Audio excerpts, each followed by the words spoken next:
that I'll note on the short-term vacation rentals, I would, and perhaps staff has already done this, but I would suggest that staff move forward without the council and meet with the various agencies, large rental companies, to start talking about the issues that have been raised to so many of us, either as a group or individually. I don't think we really need to wait for that to come to us on a study session. I know several of the companies that I've spoke to are willing to meet to talk about the issues, and maybe we could have a meeting beforehand before we get to what actually would be a study session. My recommendation.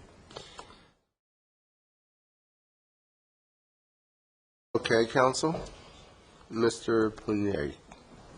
Yes, Mr. Mayor. First, I want to give a quick update from the last time that we did docket review. We talked about the vacation rental situation, and I suggested that before that something was scheduled, that we should have a meeting with the owners of some of the major rental companies. What I would like to report is that I have had that meeting actually yesterday with 4 of the major owners of the rental companies, and they have sent me some wonderful recommendations going back to some things that you all discussed 5 and 6 years ago, and have done a very pinpointed and bulleted memo to the city manager. And I think that we can address some of the issues without putting that on an immediate study session.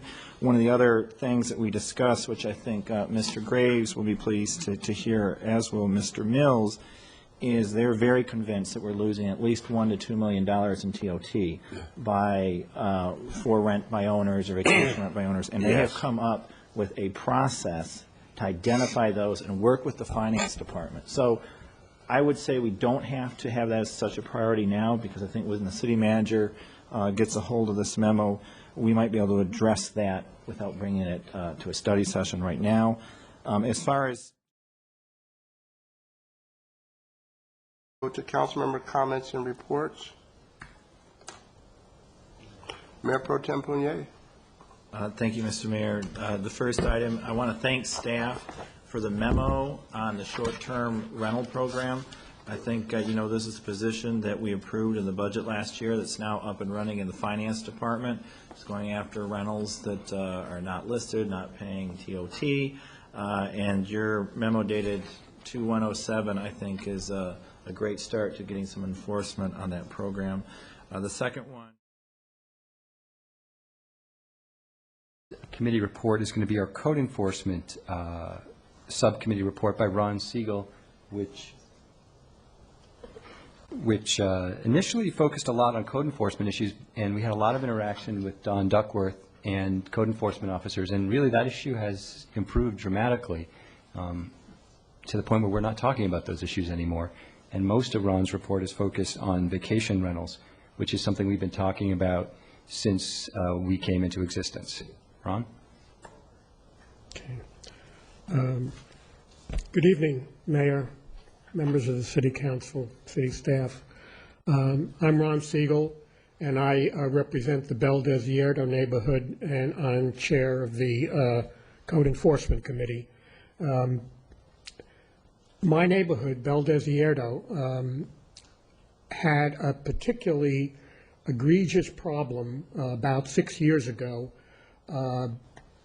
generated by 2 rental houses that were located close by in the neighborhood. And the neighborhood association was formed as a result of the problems generated by these 2 houses. We soon discovered that we were not alone in this predicament, and that many people throughout the city had experienced problem houses.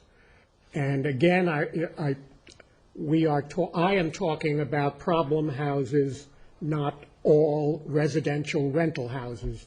There are probably many residential houses that are rented on a short-term basis that we don't even know about. And that's not what our concern is. Our concern is are the houses that create problems for the neighborhood. After the ONI was formed, the problem of short-term residential rentals became a primary concern of the group. And the Code Enforcement Committee was formed to address this and other code enforcement issues. When we first started investigating code enforcement in the city, we found that the system was severely hampered by budget restrictions. There was only one code enforcement officer at the time. However, shortly thereafter, the city found itself with sufficient funds to fully staff the code enforcement staff. The Code Enforcement Committee was afforded some excellent communication opportunities with the code enforcement officers, and a good working relationship was developed between the officers, the individual neighborhoods, and the ONI. Since that time, I have not heard one complaint about code enforcement not following up or doing what they are supposed to do in the individual neighborhoods, that's other than in relation to short-term residential rentals. The code enforcement officers could not enforce the city nuisance ordinances related to short-term residential rentals for several reasons. First and foremost was the fact that the officers were not on duty when the offenses were most serious, which was the weekend, Friday, Saturday, Sunday, and in the evenings, so that enforcement was relegated to the police department. And of course, for the police department, noise is not a primary concern. So we dropped down to a secondary category. But I must admit that my personal experience has been excellent in terms of response, and that with multiple calls for the same problem, the police department will respond much quicker. For the most part, this intervention reduced the nuisance immediately. However, the problem was that there was no record maintained of the nuisance, and therefore we could not identify, nor was there a record of repeat offenders. Only the neighbors knew the repeat offenders. The enactment of the administrative citation system by the city appeared to solve our predicament. But that system could cite only the offending renters. The underlying entity responsible for the problem is the owner of the house, renting to large numbers of people without adequate background checks and assurances that they were suitable for the neighborhood or the house. Our next effort was to get all rental houses documented. The introduction of the internet enabled just about anyone to offer their house for rent. In many situations, houses were rented without any face-to-face contact between the owner and the renter. The internet, however, did enable us to identify residential houses that were for rent. Through the effort of the Code Enforcement Committee, hundreds of rental houses were documented for the city, who then required the owners to obtain business licenses and TOT permits. This was an important step in the right direction because it represented mostly houses that were not managed by rental agencies, but rather managed by the owners themselves. We tried, following that, to develop an ordinance providing guidelines and enforcement mechanisms specifically for short-term rental houses, including those managed by professional agencies. Some of the largest agencies rebuffed any effort to develop an ordinance or to place their inventory of rental houses on a central database. Some agencies have devised systems of notifying neighbors and providing 24/7 contact numbers to handle problems. This is a process that is needed for all rental residences, which in effect could significantly reduce the nuisances reported to the police department or code enforcement officers. But that is completely voluntary, and only a few rental agencies perform that task. At the present time, it appears that the quickest and easiest solution would be to use the administrative citation system currently available in the city. This would require that a record be kept of all warnings and citations or fines by address. This simply necessitates maintaining a file of only those houses that caused disturbances instead of every house available for rent. At present, only the renter is warned or cited, resulting in no control of repeat violations at the same house, which in turn continues to affect the same neighborhood. An accumulation of warnings or citations should be cause for fines and eventually for the revocation of the owner's business license. A longer-term and more comprehensive solution would be to maintain a database of every house listed for rent and the accumulation of violations by address on that database. This is what we are asking the City Council to help us with. Two things. The city needs to define to the owners of rental properties what is expected of them to maintain their business licenses in good order. And we need the city to help us put into place an effective system of control, either through the use of the citation system or with an ordinance that would specifically address the entire short-term residential rental industry.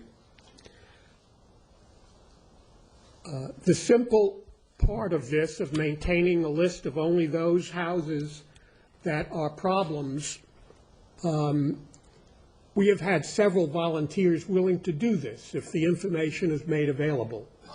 Okay, it is up to the city then to take these accumulated violations and do something about it with the owner, because apparently there is nothing that we presently can do to the owner with the administrative citation system. And that is where we stand. And I have to thank these people that have been part of this committee. We have put in an enormous amount of time getting to this point, running up against brick walls, meeting with the rental agencies, and of course receiving numerous complaints since my name has gotten out and I've become the complaint department for the city of Palm Springs before you go to the city of Palm Springs. But anyway, I thank you and hope that you can help us in this effort.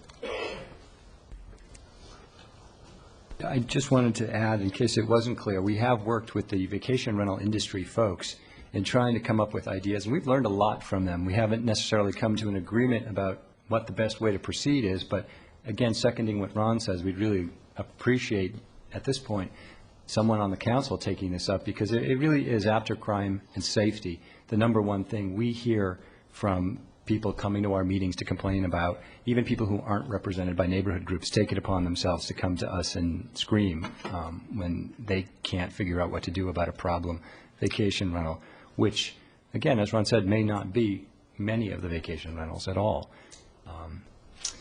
Roxanne? And then the second one, before making some comments, I'd like the city manager to make some comments regarding the vacation rentals, because this city council did give direction a year ago on vacation rentals, we directed actually myself to go to a couple meetings, which Mr. Reddy attended with some of the vacation rentals to get to where we're at now. I'm not saying it's perfect, but David, if you could give a brief report, at least where we're at from that standpoint.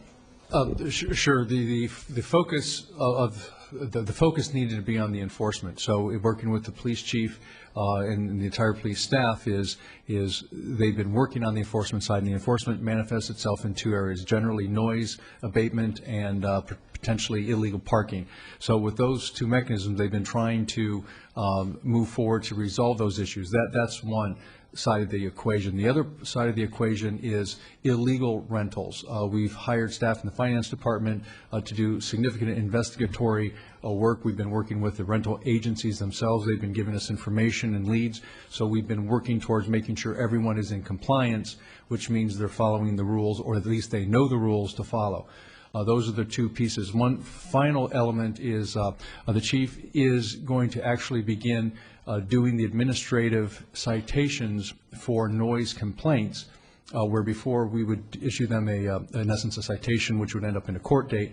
But what we found out with code enforcement, the administrative citation gets some immediate action when you get a dollar fine, that it changes behavior relatively quickly. So the chief is starting to implement the administrative citation for noise complaints as well. And then how will you be able to measure that success? Well, again, we're working on the parameters of the current ordinance.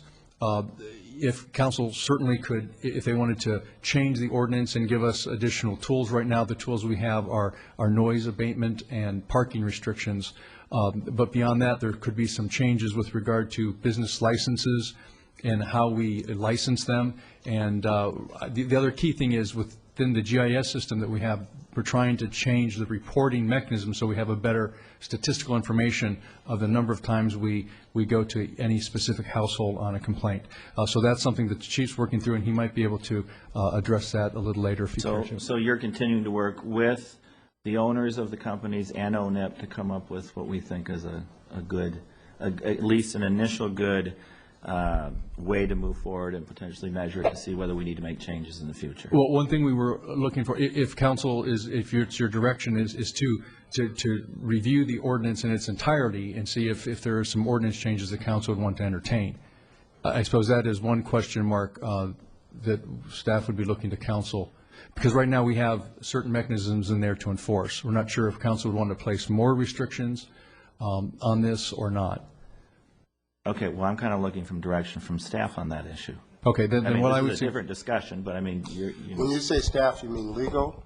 well, legal's involved with the staff. I mean, you've got to listen to the people, okay, to ONEP. You've got to listen to the owners, and you need to make a recommendation to us. So I can't sit here and say I want to change the ordinance. Yeah. Well, what I would suggest, Councilman, based on that, we have had some discussions. What we could do is actually create a model ordinance, if you will, that addresses the issues that the neighborhood organization has, and have legal review it and see if it makes sense.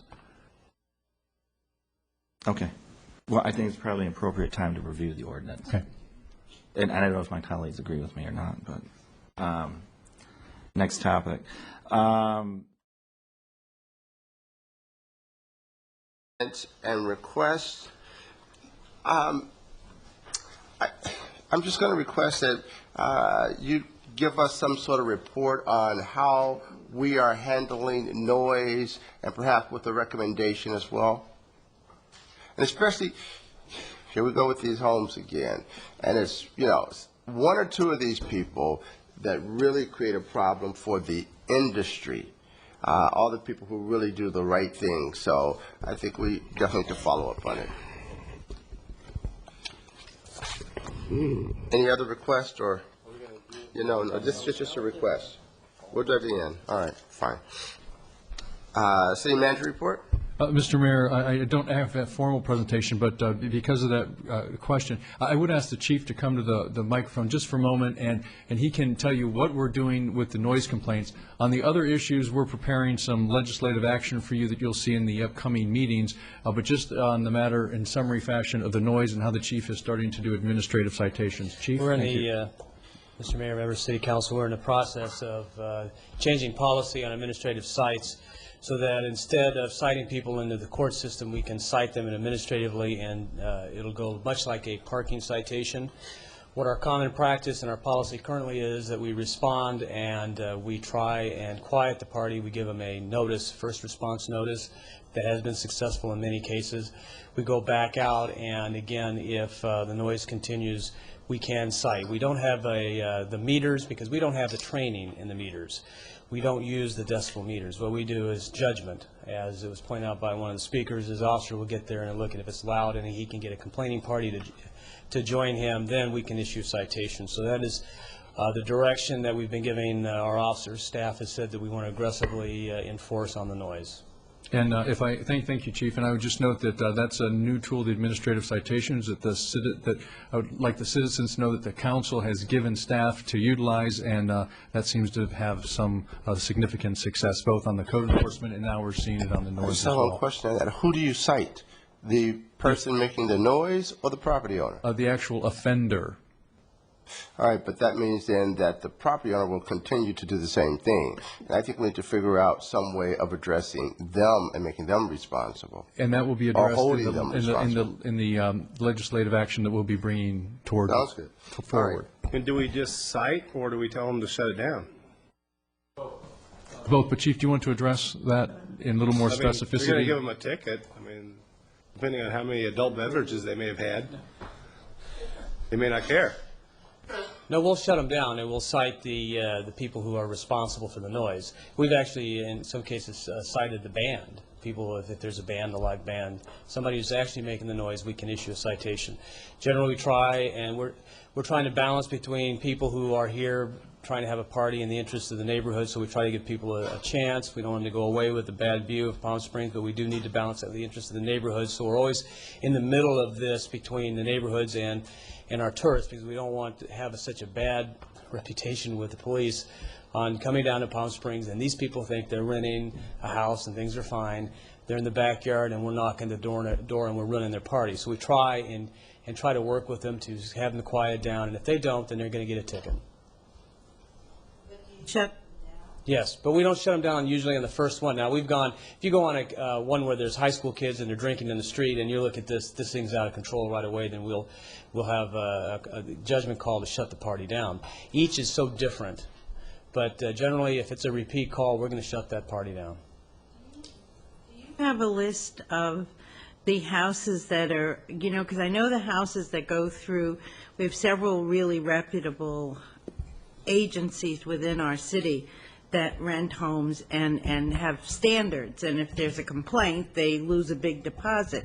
But the other houses, which are just individually owned, do we have any way of having a list for the police department? So if it is a house that's run by one of the rental companies, that the police can contact the rental company, as opposed to if it is run by an individual homeowner? Well, actually, I would note that will be a formal process in the new proposal we're bringing forward.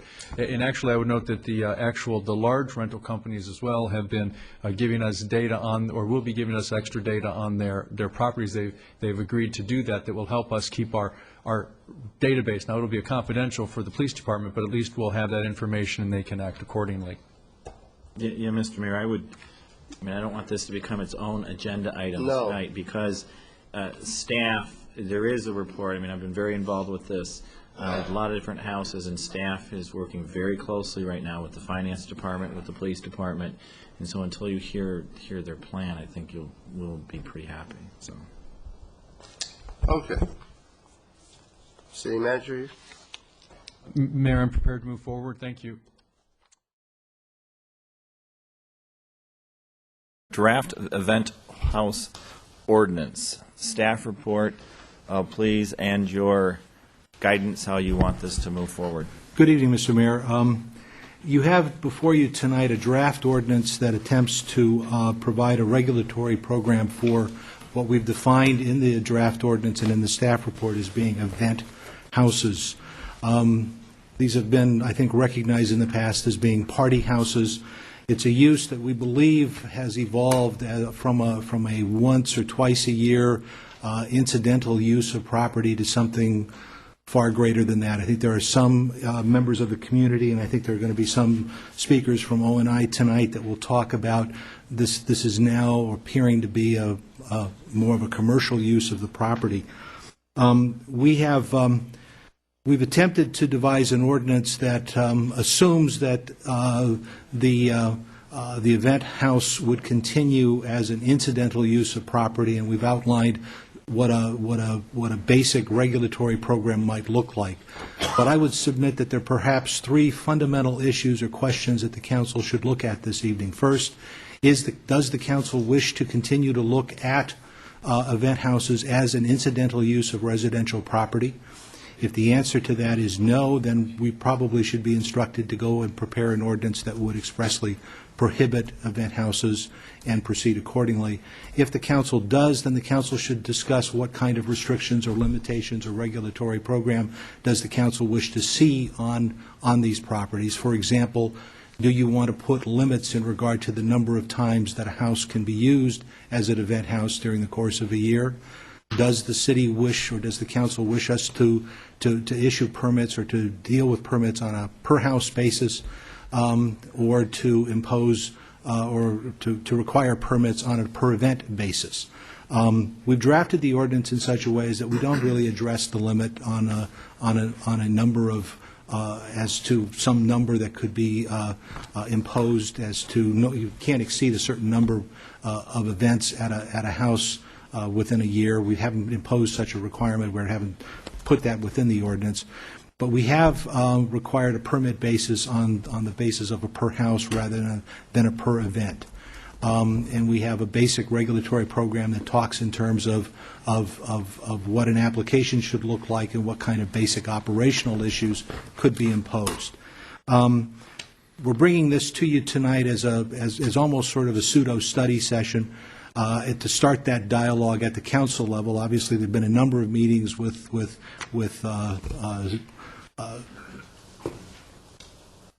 individuals within affected neighborhoods, some people that are within businesses or related businesses, in order to try and get this far. But we thought that it would be appropriate to bring it back to the council to start that dialogue with the council and get better direction from the council as to where we should be going. Mr. Mayor. And thank you, Mr. Holland. Council, any questions before we open the public hearing? Seeing none, we will now open the public hearing. We have... Mr. Mayor, if I could, just as a point of clarification, we had asked two of the larger stakeholder groups, obviously we were going to give them an additional amount of time because this was a study session item, if you will, 10 minutes to both the neighborhood organizations and to the vacation rental. But since we did need to bifurcate these because one member has a conflict on the next one, if instead, I would ask the neighborhoods, instead of 10 minutes, you were going to talk on both, if you would just limit 5 minutes to this, and then you'll have 5 minutes for the second. 3 and 8. So, and then on the next one, we would have. That will be fine. I believe Mr. McLean is here to speak on the next one, but on the event house, if you would just take a portion of the time on this particular item. Thank you. So we have Mr. Williams will speak, and then there's other people here who may want to speak on as a part of the public hearing will speak for 3 minutes. They are welcome. And I would note that Mr. Williams is here representing the neighborhood organizations. Okay. He is president of that group. Mr. Mayor, before you start, though, I'd like to point out that we divided, or once upon a time, the concept of event house and short-term rentals or vacation rentals were teamed up, but Mr. Reddy and I, in reviewing this, determined that the event house was a totally different kind of a unique use. That was the reason why we divided it. It wasn't because we wanted to try and avoid a conflict. So just want to make it clear, is because we did determine that the event house is in fact a different kind of a use of the property. Right. And so, Mr. Williams, you think 5 minutes is okay for your presentation? I think actually probably 3 minutes for mine and maybe 7 minutes, but we'll see. Okay. Good evening, Mr. Mayor, Mayor Pro Tem Fode, and council members. I'm here representing the Code Enforcement Committee of the Palm Springs Neighborhood Involvement Committee to express our concerns about the proposed event houses ordinance. Specifically, we would like to see you send this proposed ordinance back to staff for more review. The Code Enforcement Committee only received the event houses ordinance 1 day before our May meeting. We've not had time to fully review the ordinance or to comment on the ordinance. but specifically our initial concerns are: the staff report states that staging of occasional events at these unique residential properties may have been viewed as incidental uses and therefore, quote, consistent with a residential use. The CEC does not agree. We feel that these events are not currently legal, though no enforcement action has been taken. And we caution against legalizing use, particularly frequent use, of residential properties as event houses. This is a very important study, a very important point. It needs more study. How many events a year at one event house? What about week-long conference events? What are the occupancy limits? Are fire and safety codes in place, and what are there? There are many questions to be answered. The proposed event house ordinance calls for an annual registration. We strongly feel that each event should be permitted separately. That would give the city control of commercial event houses that are used too frequently. Currently in the proposed ordinance, there is no control over the number of events that can be staged at with any one annual permit. Again, we'd like to see each event permitted separately. And finally, we feel that the permit for event houses needs to address specifically the number of people who will attend, the hours of operation, parking operations and arrangements, set up and tear down schedules, and on-site contact information if problems arise. These are not addressed in the proposed ordinance. We are very pleased to see that the latest draft of the ordinance does include operational requirements and standard conditions. This was not in the draft that we received. So to summarize, we're asking you send this proposed event houses ordinance separately back to staff and to the PSNIC for more consideration. We don't quite feel it's ready for your action yet. So thanks for your time. And thank you, Mr. Williams.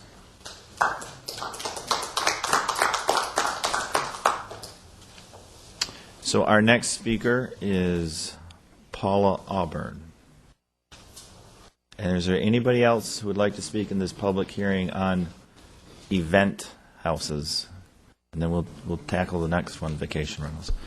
Good evening. Good evening, welcome. My name is Paula Auburn, 1369 Campion Circle, and I'm actually going to make my comment to both this one and the next one, which is the rental house ordinance. I feel so fortunate not to live next door to either one of these nuisances.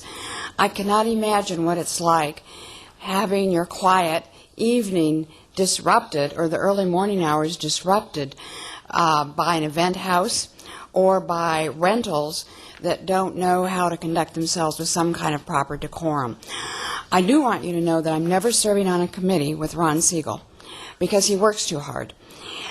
They have put in hours and hours on this, as has Mr. Reddy, and I know that we've had this under discussion for over a year at the Neighborhood Involvement Committee. So even though I do not personally live next door to one of these nuisances and hope I never do, I want you to know that I and the neighborhood organization that I represent have talked about this and are supportive of what we're doing and hope that you will listen to the feedback and Mr. Williams' input and carry forward with this. Thank you. And thank you. Is there anybody else who would like to speak in this public hearing? Seeing none, we will close the public hearing. Council, Mayor Pro Tem Fote. And I would agree with the speakers. I do think we're a bit premature on this this particular ordinance. We have a number of things in our city that don't cause as much commotion as this does, and I am not fortunate enough to not live next door to one. We make sure that someone who's selling things from their garage has a permit, and we only allow them to do that 2 times a year. And so that was one of the gaping holes for me in this, was that we're not putting the same kind of restrictions on houses that are strictly used as party houses as we are for something that doesn't cause half as much disruption, which is the garage sale. I think also I'd like the city attorney to look at some insurance and city liability issues, because party houses are party houses and the alcohol flows, and so by us giving a permit for alcohol to flow, do we then have some liability if an accident happens, somebody leaving one of these parties at the party house? I do understand that we have a number of houses that are historical houses and have been used by many of the nonprofits to raise funds for their use by having events at the Frank Sinatra house or some other house of that ilk. So I think we also ought to look at maybe, do we do an exception if it's a nonprofit entity that's using the house, and would that then require maybe a letter from the nonprofit? So I think there's a lot of things for us to look at with this, but I had the unfortunate luck to be behind a house that was a party house. It's now privately owned, thank goodness. But and I could lay in my pool in any given weekend and hear one marriage after another, the dearly beloved, while I was in my swimming pool. So I am in favor of us doing something, but I don't think we've quite captured it yet in the ordinance. I think there's a number of things we still need to look at. Thank you, Ms. Oden. And as a reminder for both these items, we are not making legislative decisions, so this is certainly for input and direction to staff. Councilman Weigel. I think that we're also headed in the right direction. I think that there does need to be some work. The good news is that this ordinance addresses some issues that we don't currently cover in some of the ordinances that we already have. And we've got the power to enforce laws against unruly parties and people that are causing problems in neighborhoods now. And I think if we just made sure that we did that, we would have less problems than we're currently having with either vacation rentals or party houses. The good statement is that as a policy, this council has decided that this is important for the city and that we should protect our citizens and their right to quiet enjoyment of their own property. And I emphasize that we're doing this because we mean it, because we want people to enjoy living in Palm Springs and being in Palm Springs. I'm not sure what kind of a plan you would want to move forward with in terms of readdressing some of the issues in the ordinance. I mean, my initial read of the ordinance was that there are some things that are lacking also, and I don't want to go through all of them now, because if we can put something together where we can just give you our notes in writing and you can talk to some folks from the Neighborhood Involvement Committee, I think we can get this thing straightened out. But I personally want enough teeth in this that when we enforce it, the officers that go to enforce it can enforce it the first time, and they don't have to go back again and again and again to a residence, and that they can get in touch with the responsible party the first time. And although we require the responsible party to register, we don't necessarily make it easy for a responding party, whether it's code enforcement or the police, to determine who that is, unless we absolutely require posting instead of, as the ordinance reads, we say they can either post it or give it to the person that they rent the property to. So I think issues like that need to be addressed in the ordinance as well. And I appreciate you bringing this forward. Thank you, and thank you for your hard work. I know it's not over yet. Thank you, Lee. Councilman Mills? Thank you, Mr. Mayor. A couple of comments. I think first, is there an organization that represents event housing? There are several companies. I don't know if any of them are here in the audience representing this evening. And have they had the opportunity to look at this as well? Yes, I've had minimal input, unless the attorney perhaps might. Okay. The other, and I think one of the problems about limiting a time or a number of events I see is that there are some houses in the city that the disruption for an event is minimal, if anything at all. There are others where it is of a major concern. So, and I think the way you've established it is you leave that determination up to the city manager, I think in this case, the way I read it. And I think flexibility is important, but I'd hate to be the city manager. So but I understand the need for the flexibility, but I think there needs to be some way to look at there's some that make sense and some that don't. So I think that's something that we need to look at. The other thing is,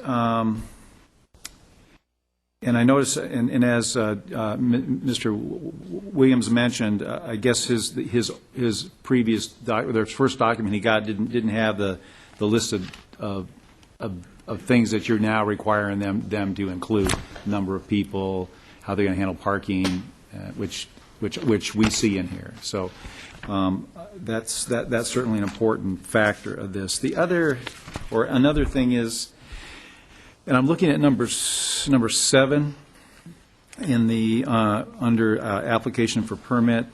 It talks about evidence that conclusively shows the applicant has provided the owners and occupants of each residential dwelling unit within 300 feet. It is, page 4 of the ordinance. And I think it's important that you have included the owners of the property as well as the occupants. I think you may not want to say each residential dwelling unit, in that you may want to say each dwelling unit property. So when that radius map goes out there, if the radius touches the property, not the residence, that it's picked up, similar to how we mentioned it in our public hearing requirement. But I think we need to tell them how. In other words, how we expect that notification to happen, be it certified mail, be it registered mail, be it whatever. But I don't, and we're letting the applicant do this, or do this notification rather than on a public hearing as the city does it, and I'm okay with that. But it's just, if we're going to ask them to do it, we need to tell them how to do it, or the methods, or similar, or several different methods that they may do it, so we don't go back and forth, well, this is acceptable, this isn't acceptable. Stick it in the mailbox is not acceptable, or but we need to define that further. But overall, I think it addresses the issues, and I think after everyone's had a few more opportunities to review it, I think we'll get to where we need to be. Thank you, Mr. Mayor. And thank you, Mr. Mills. Councilman Hutchison? Thank you, Mayor. I thought there was a lot of merit in the letter from Mr. Williams with respect to the concept of at least initially requiring a CUP for a particular event, rather than having the city manager have to completely figure out a property in the abstract up front. It might make sense to have CUPs for at least a certain number of events, maybe half a dozen, so in practice you can see, how does it work? Does it work?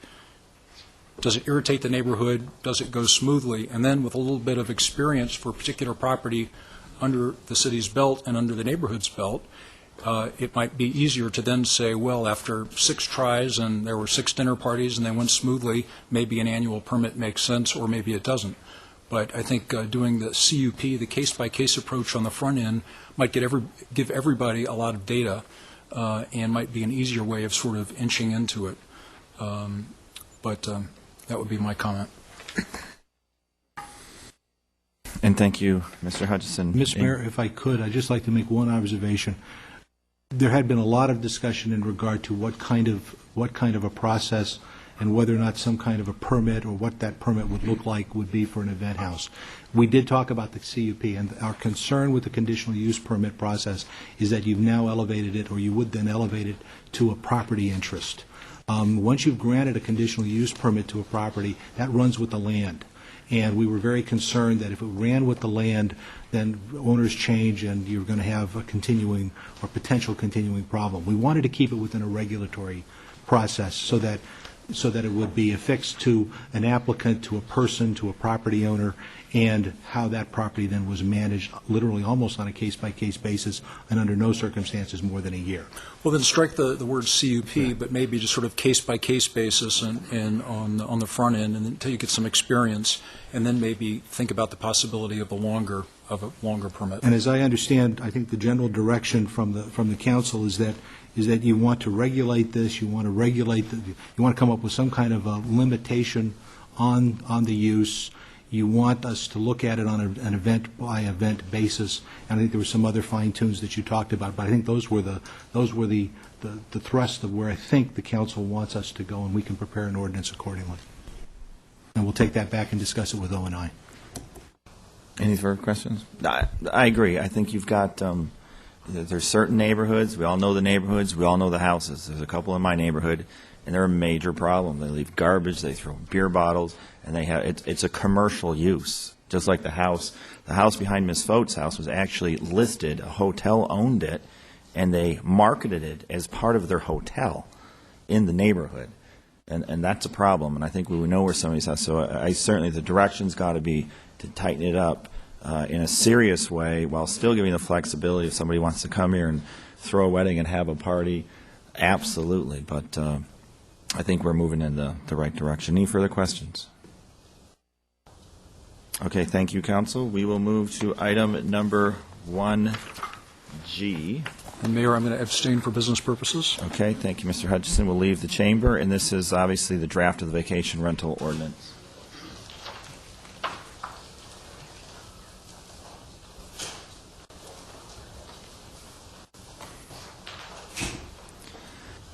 Item number 1G, public meeting, consider the draft vacation rental ordinance. Staff report, please.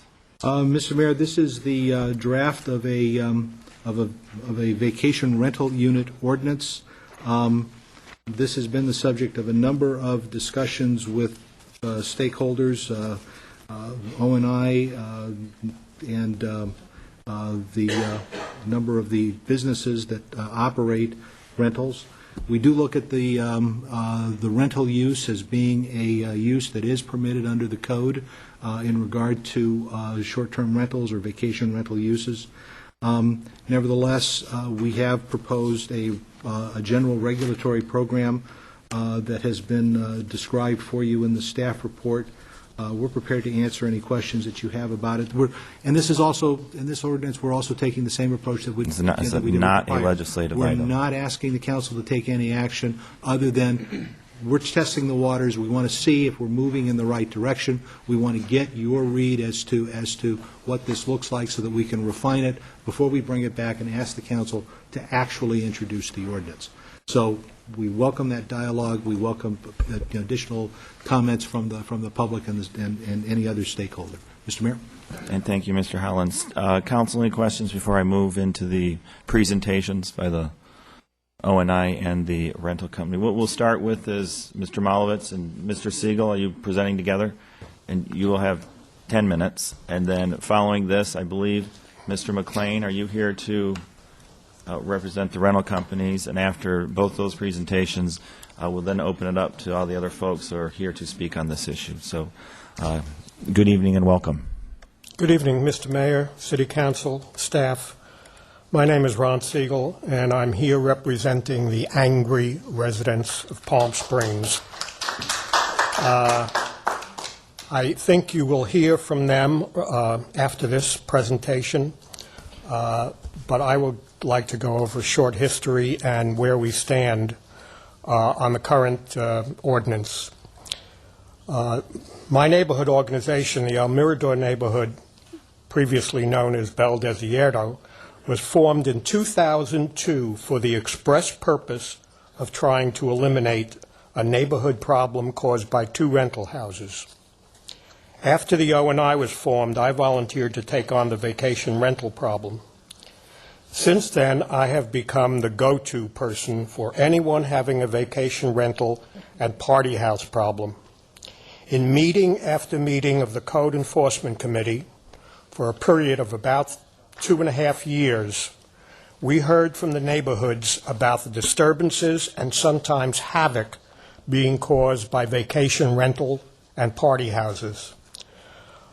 The first major finding was that most problems seem to be caused by for rent by owner houses, and the committee eventually managed through web searches to get these houses listed with the city and signed up for TOT taxes. I have just seen the numbers for the first time tonight, and apparently it spent a lot of money for the city.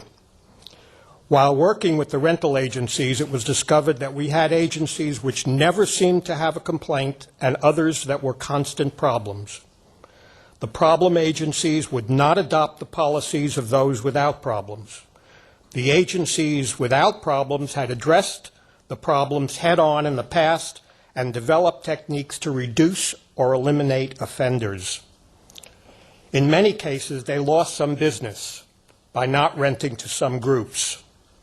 I believe the problem groups eventually found agencies that would do business with them.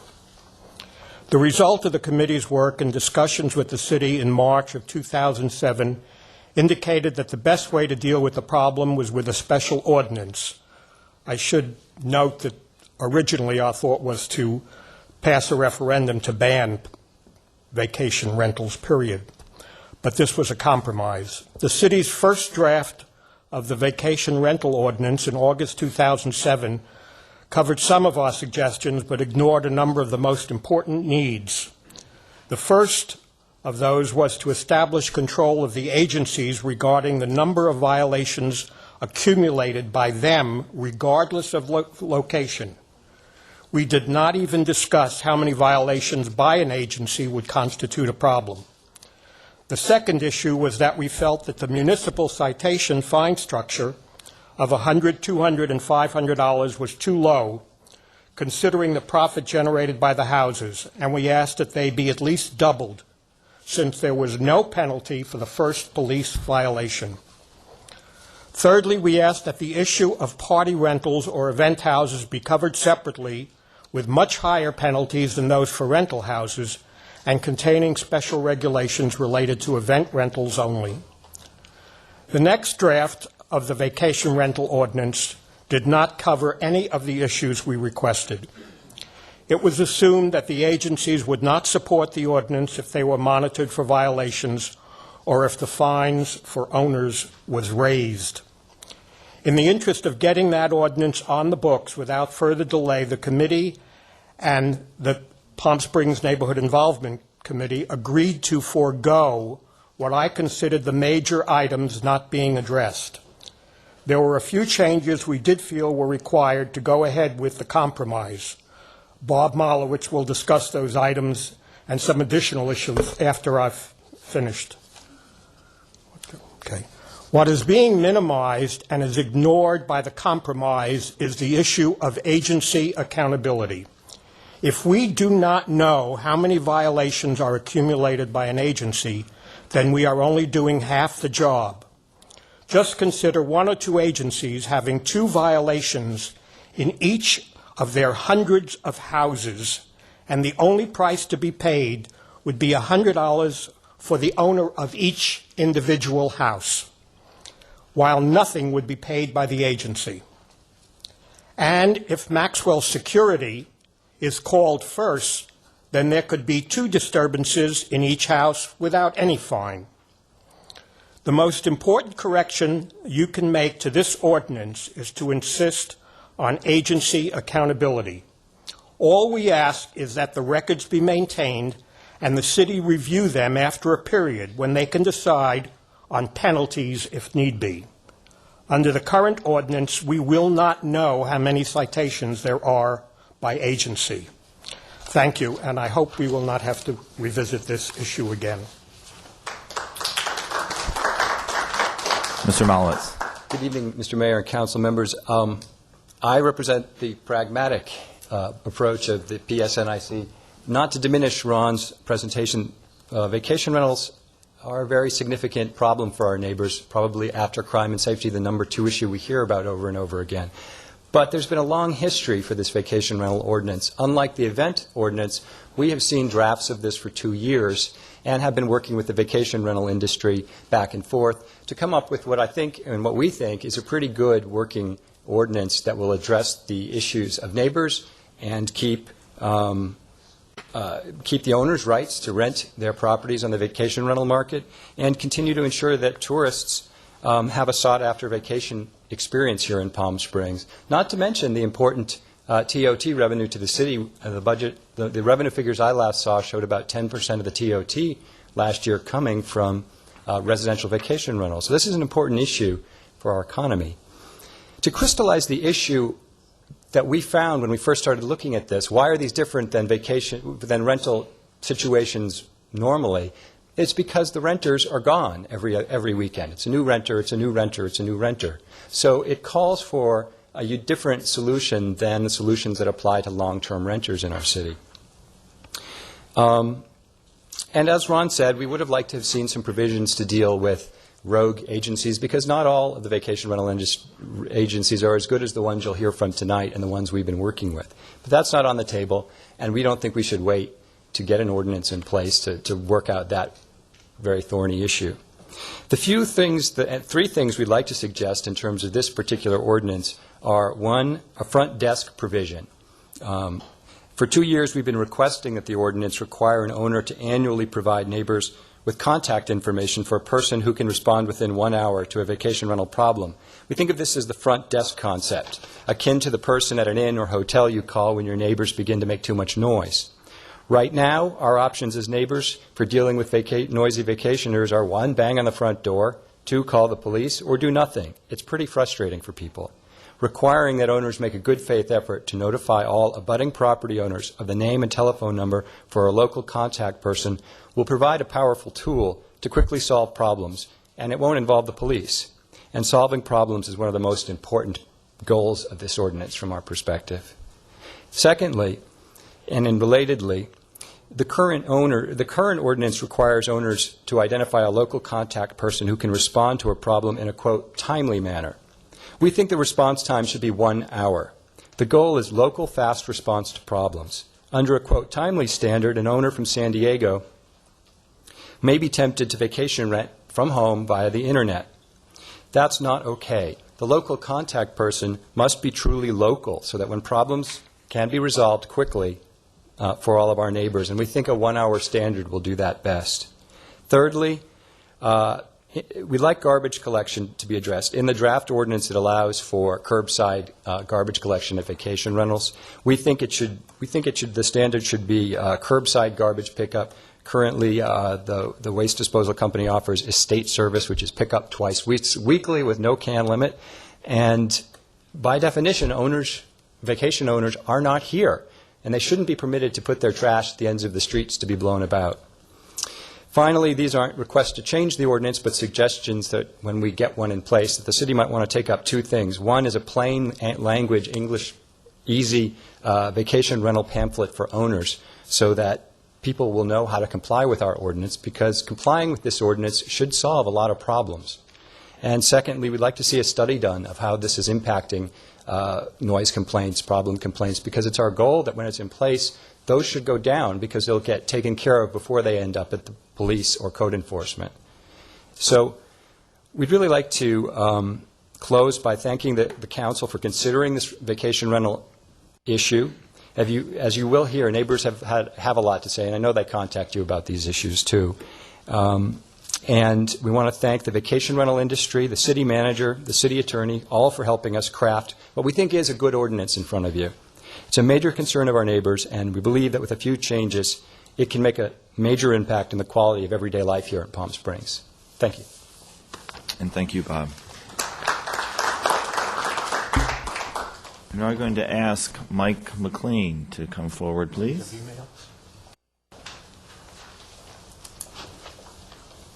And after Mike's presentation, then we'll take public testimony.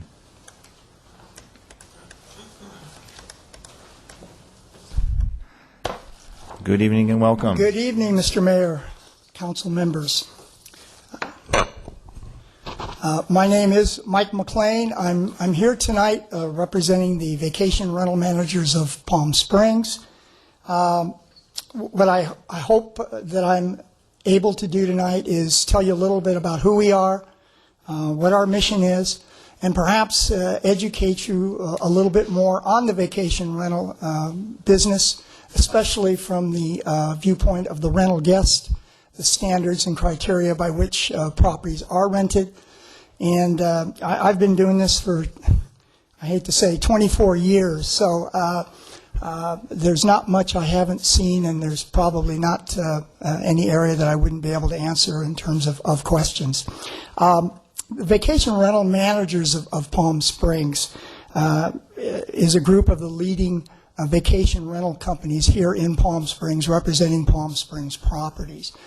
They're made up of the Palm Springs Rental Agency, Vacation Rentals, Vacation Palm Springs, the Rental Connection, Sun and Fun Vacations, and McLean Company Rentals. We joined together to create local guidelines and standards for the vacation rental industry, and to assure to the best of our ability that vacation rental guests conducted themselves as good neighbors. Furthermore, our goals were to inform and to educate the public about the positive and economic benefits of the vacation rental industry.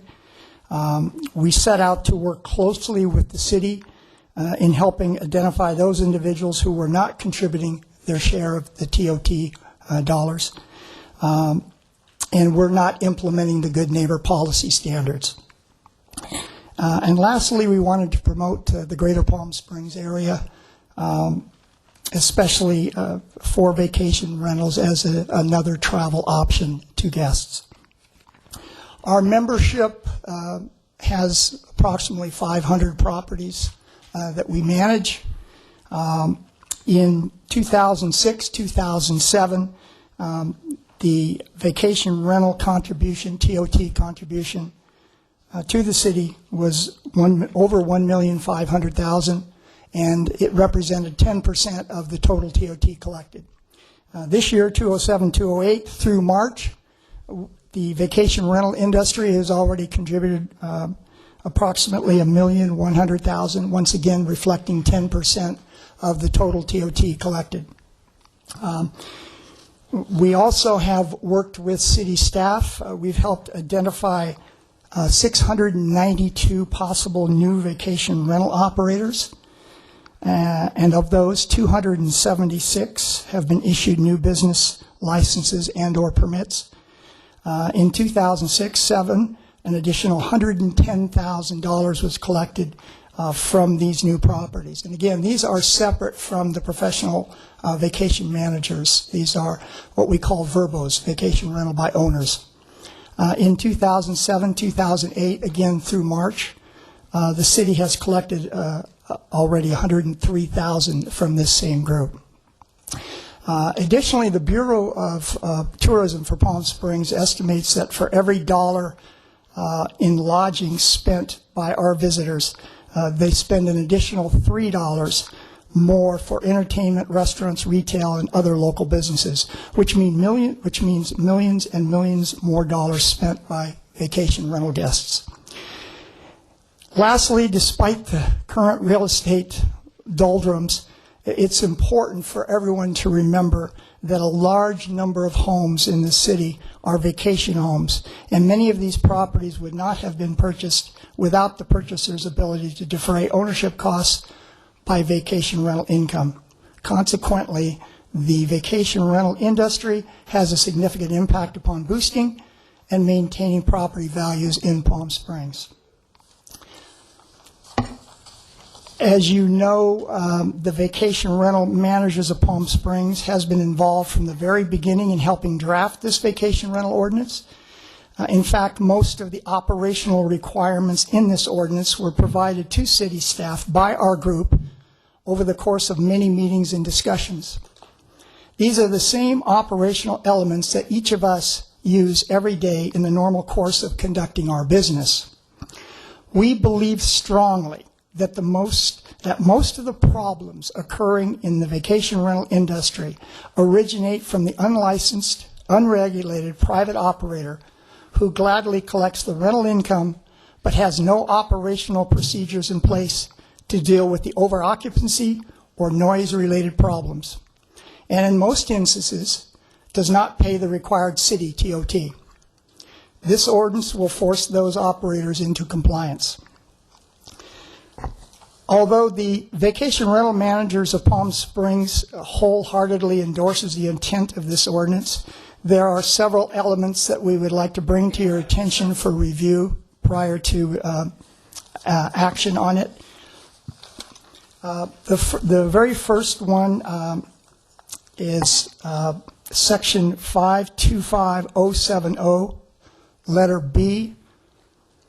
It's what I call the 50% guest formula rule.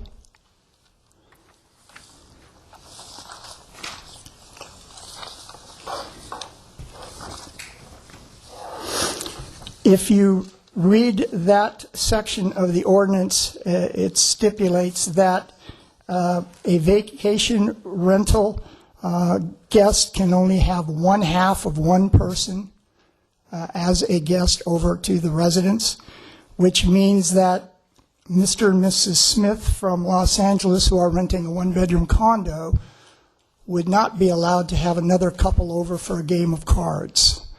It means that 6 people rightfully renting a 3-bedroom home would be prohibited from inviting another couple or 2 couples over for dinner. We believe this section of the ordinance is unreasonable. We would suggest that it be amended to reflect 100%, so one person for one person. We, furthermore, though, believe that the overnight guest limit should remain the same, 2 people per bedroom. But again, I think you need to address the guests that are allowed over to the property. The next one is, again, 52570, letter C. And I believe the neighborhood groups just addressed that, the response time factor. They are correct. If you read this, there is no stipulation as to what a reasonable amount of time is. We Vacation Rental Managers of Palm Springs have a existing contract with Maxwell Security. Their contract calls for them to respond to any action, any disturbance within 10 minutes. So we don't have any problem at all if you choose to put in a 1-hour time stipulation in that. I believe the neighborhoods are correct. There should be some sort of time factor involved. The next one is, again, the 525070, letter F. And this one needs a little bit of addressing. It's concerning the operational requirements and standards. Although the operational elements are listed, it seems to us that it's ambiguous, that it would be a lot easier for all concerned to have a standardized rental agreement that is executed between the owner or manager and the guest, stipulating the terms and conditions of that particular rental and including the key elements of this ordinance. We have provided previously to staff what I call a model lease. It includes the components that we use in the operation of our business. And I'm going to just read a few of the clauses that we include in our paperwork and that I would suggest that you consider including in the paperwork from the city standpoint. Especially if you look at the last, again, going back to section F, the last sentence says, "This information shall be readily available upon request of any officer of the city responsible for the enforcement of this chapter."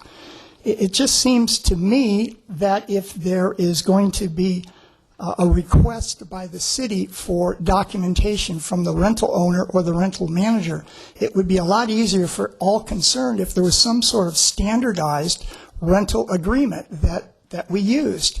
Otherwise, the variance of the documentation that people will use and is going to be all over the board.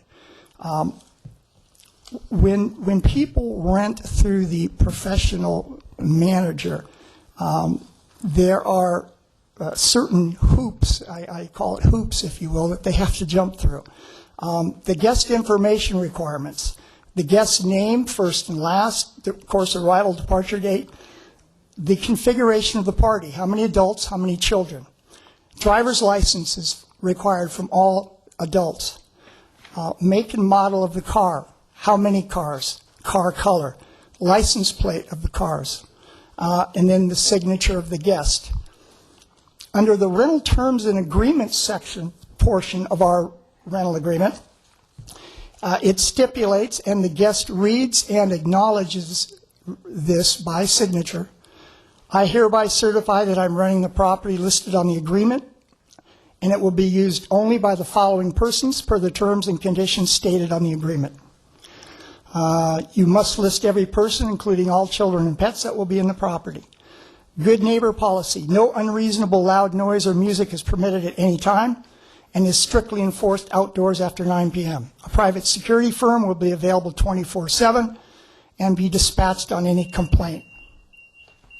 I'm going to have to ask you to bring your presentation to a close. Okay. That was a fast 10 minutes. We endorse this ordinance with the exception of those clauses that I brought up. We're 100% behind it. It's nothing new that we don't use each and every day. So if you just make a few of those changes, and maybe with the neighbors, I agree, have a outline of what it means in plain English for people so they know what they're expected to do. Thank you very much. Sure, yeah. Mike, Mr. McClung, Mayor Pro Tem Folks. Could you just, I'm just curious, how many formal rental agencies are not part of your organization? Oh, that are professionals that are not. I'm going to guess 5 or 6, but a lot of them vary, and they have very few units. So the majority of the larger player is part of our association. Thank you. And thank you. We will now hear from the public. Our first speaker will be Robert Winkler, followed by Bill Butler and William Dunn. As I call your name, if you could come down here on the side, that would be great.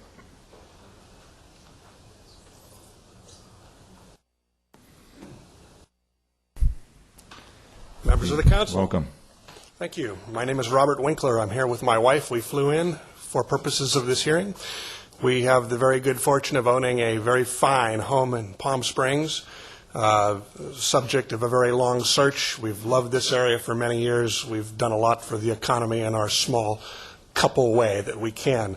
I, like a couple of the people that have spoken, would hate to have persons next to us that caused problems. I'm sad that the two items were linked together, the party house and people saying vows next to Mayor Pro Tem's house millions of times, needs to be kept distinct from the unique situation of the short-term vacation rental property. I think what this is all about is professional management. I have seen in the numerous documents submitted the reference to VRBO, the vacation rental by owner syndrome.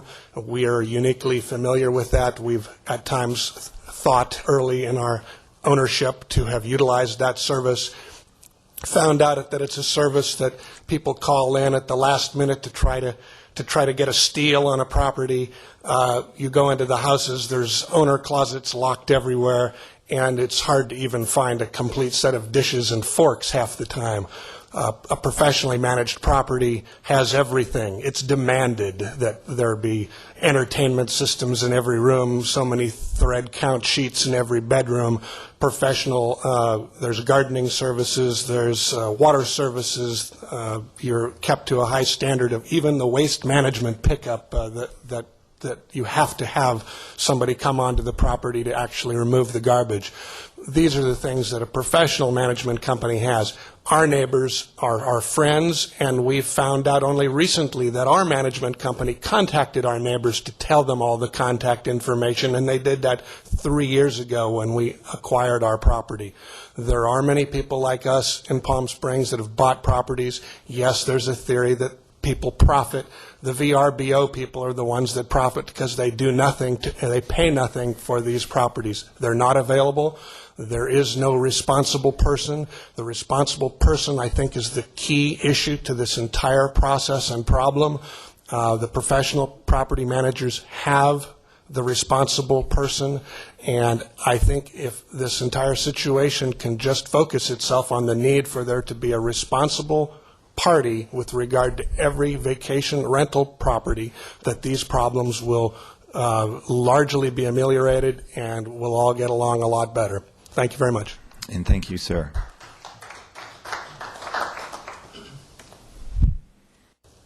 Bill Butler, followed by William Dunn. My name is Bill Butler. I am here on behalf of a homeowner in Palm Springs who lives up in Northern California. Hello, City Councilman, Mr. Mayor. My name is Marie Simard, and I own a home in the South Palm Canyon area on the Palm Springs National Golf Course. I had purchased this home as a vacation home and planned to eventually move into it as my permanent residence sometime in the future. I bought this home because I fell in love with Palm Springs. Since this is my second home, I could not afford it without somehow defraying the costs of owning and maintaining the home. But I found a reputable vacation rental agency who rents it enough during the year so I can defray some of my costs. I am thus able to also enjoy it from time to time myself.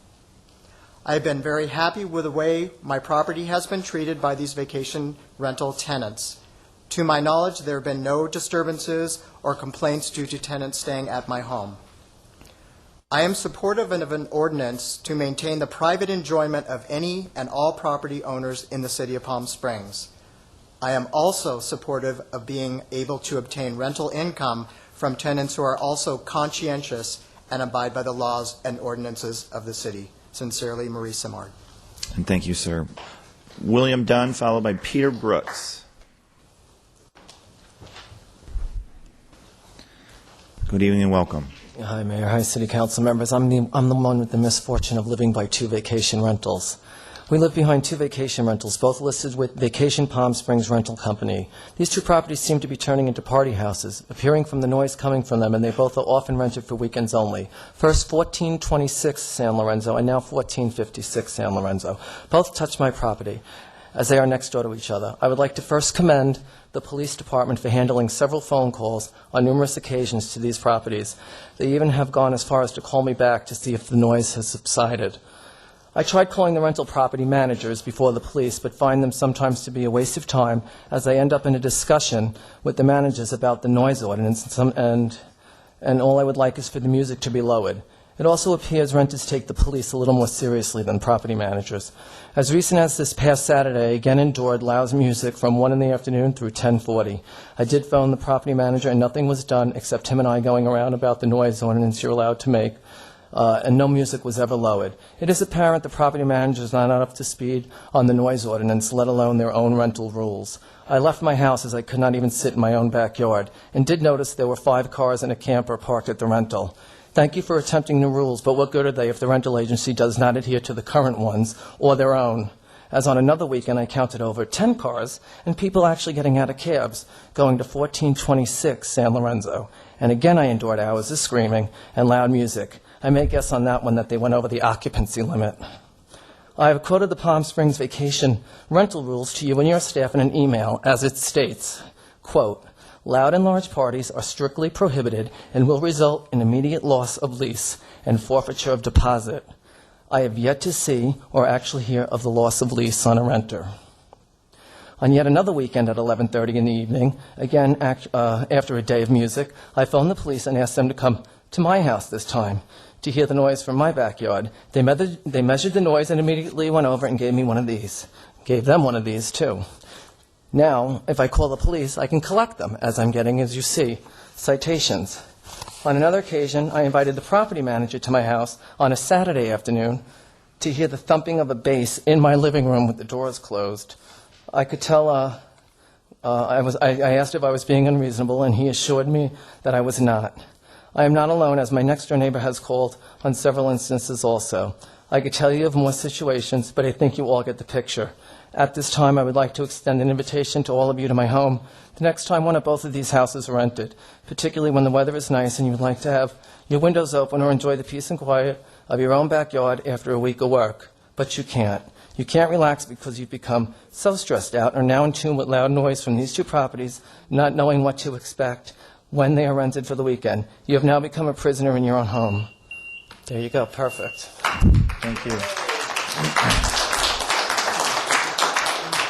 Peter Brooks, followed by Anthony Toya, and then Florence Klassen. Peter Brooks here this evening.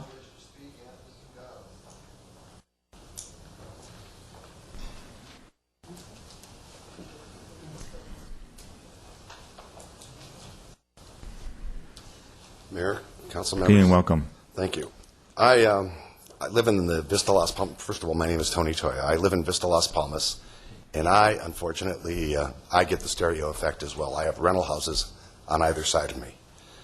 The first thing I'd like to do is take exception to a statement that was made earlier about rental houses increase property values because people are able to buy houses and offset part of the cost with rental income. I mean, at least in my neighborhood, people are paying well over $1 million for a house, and I'm not sure anybody in their right mind would spend $1 million for a house and then be subjected to a party next door. It seems to me, I'm a novice when it comes to zoning, but it seems to me that R1 means single-family residential. And I think what we're doing is codifying an ordinance that basically says we're redefining R1 to mean single-family residential and mom-and-pop motel. It doesn't make a lot of sense to me. I didn't think in reading the ordinance that it had enough teeth to be able to stop the problem. Maybe it's unrealistic to think that there should be no short-term rentals. I'm not sure. But anyway, thank you for listening to me. And thank you. Florence Klassen. Is Florence here?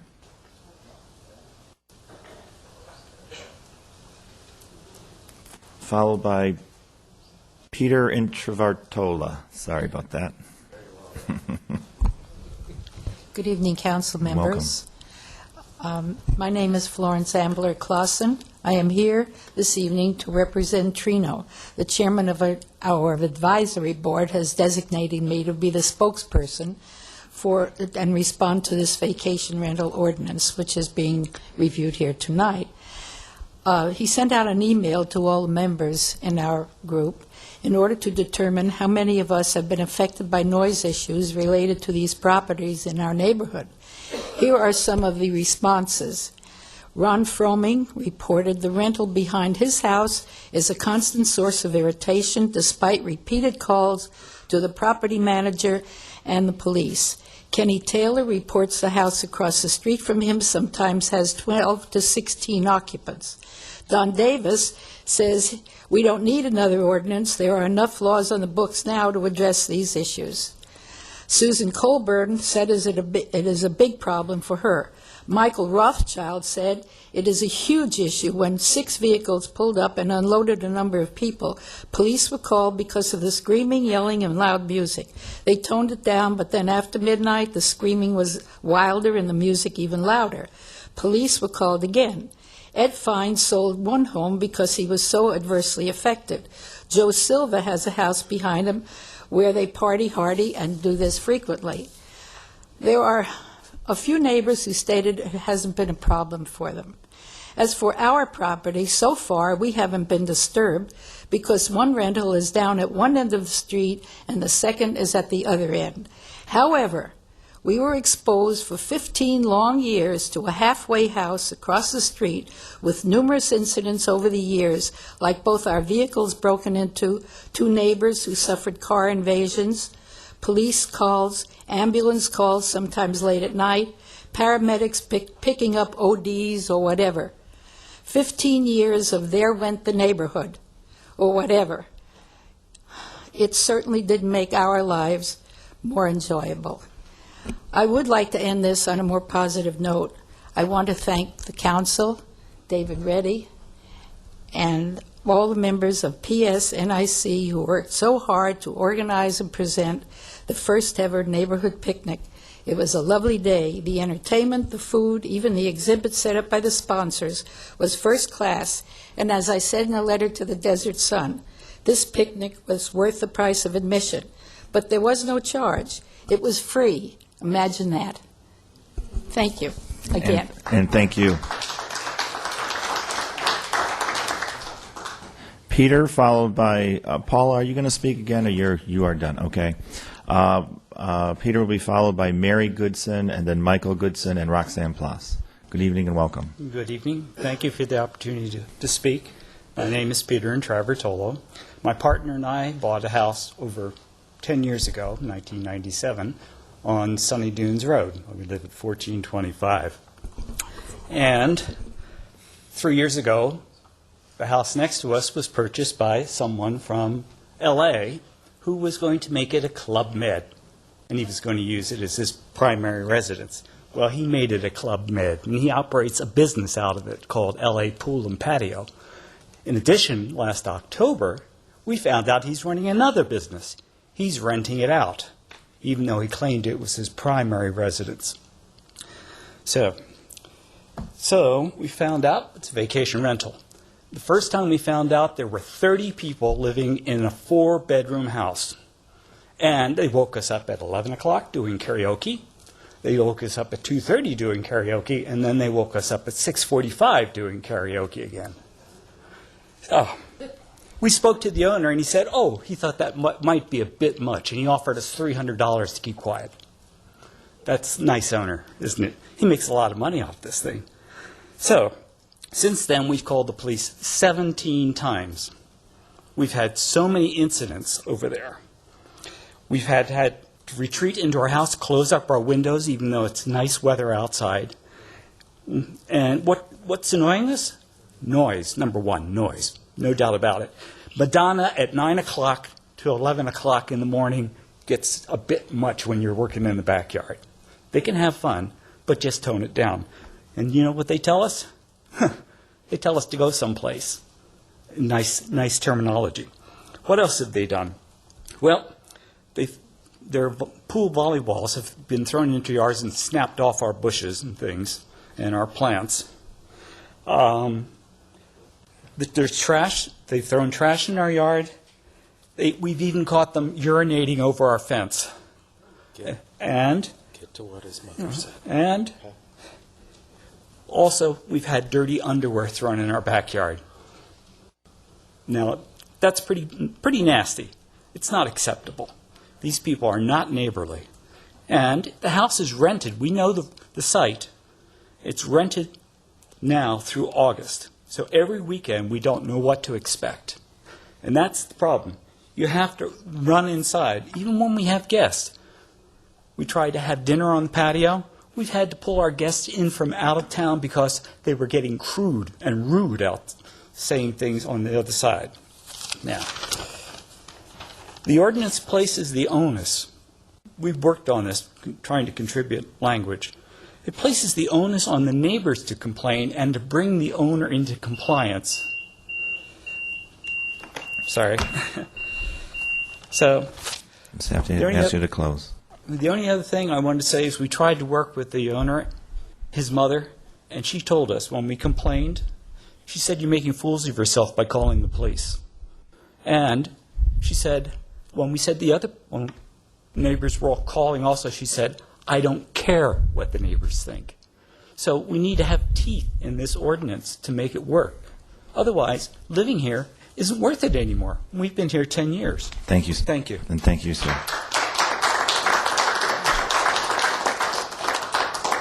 Michael Goodson.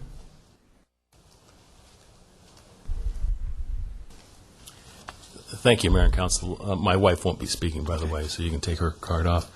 I've looked at the ordinance, and I have a concern with the noise standard that you're imposing in there, and I think you need to take another look at that and review that. There's some issues. You could have a house next door to a rental property with a radio outside playing a loud radio, and that would be okay, but it wouldn't be okay for the vacation rental. So I think you need to take a look at that. The other is it doesn't address, it says within an enclosed vacation rental is where these amplified. It doesn't say anything about the windows being closed and how that noise can disperse over and outside of the unit. So I think you need to take another look at that section of it. Okay. And thank you, sir. Roxanne Ploss.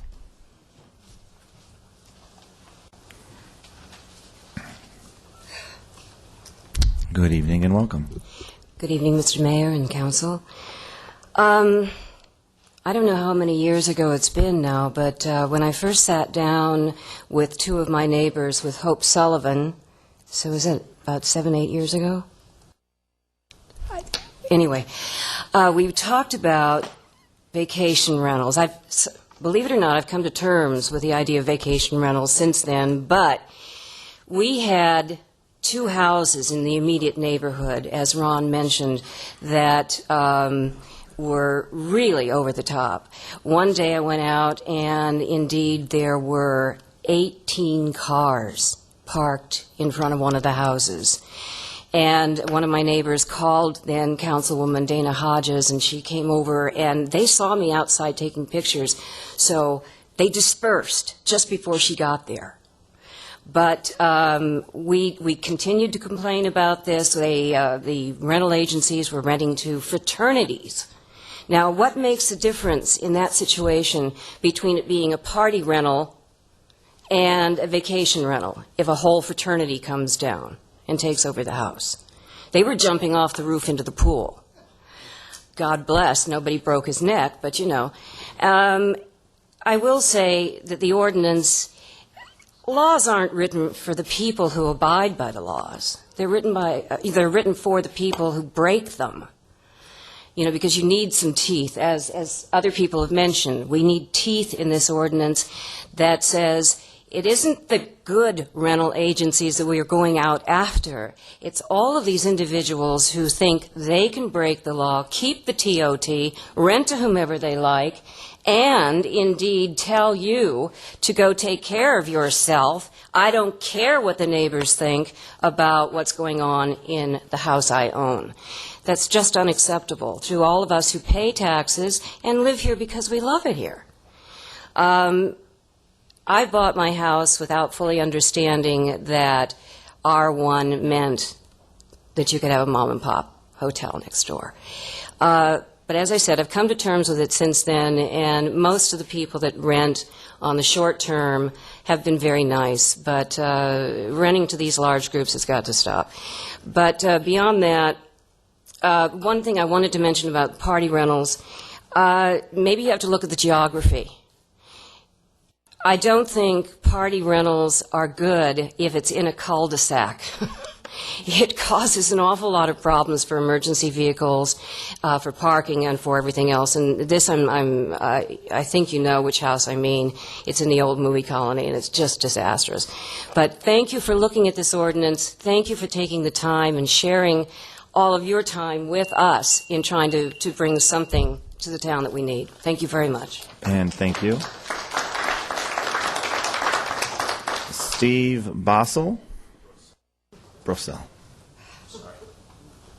Sorry, this is last minute, but I wanted to kind of carry on with what Peter was saying. As he said, our neighbor's mother, who is the booking agent for the house, the hotel, Club Med, told us that she didn't care what the neighbors thought. And we, as he said, we have called the police 17 times since October. And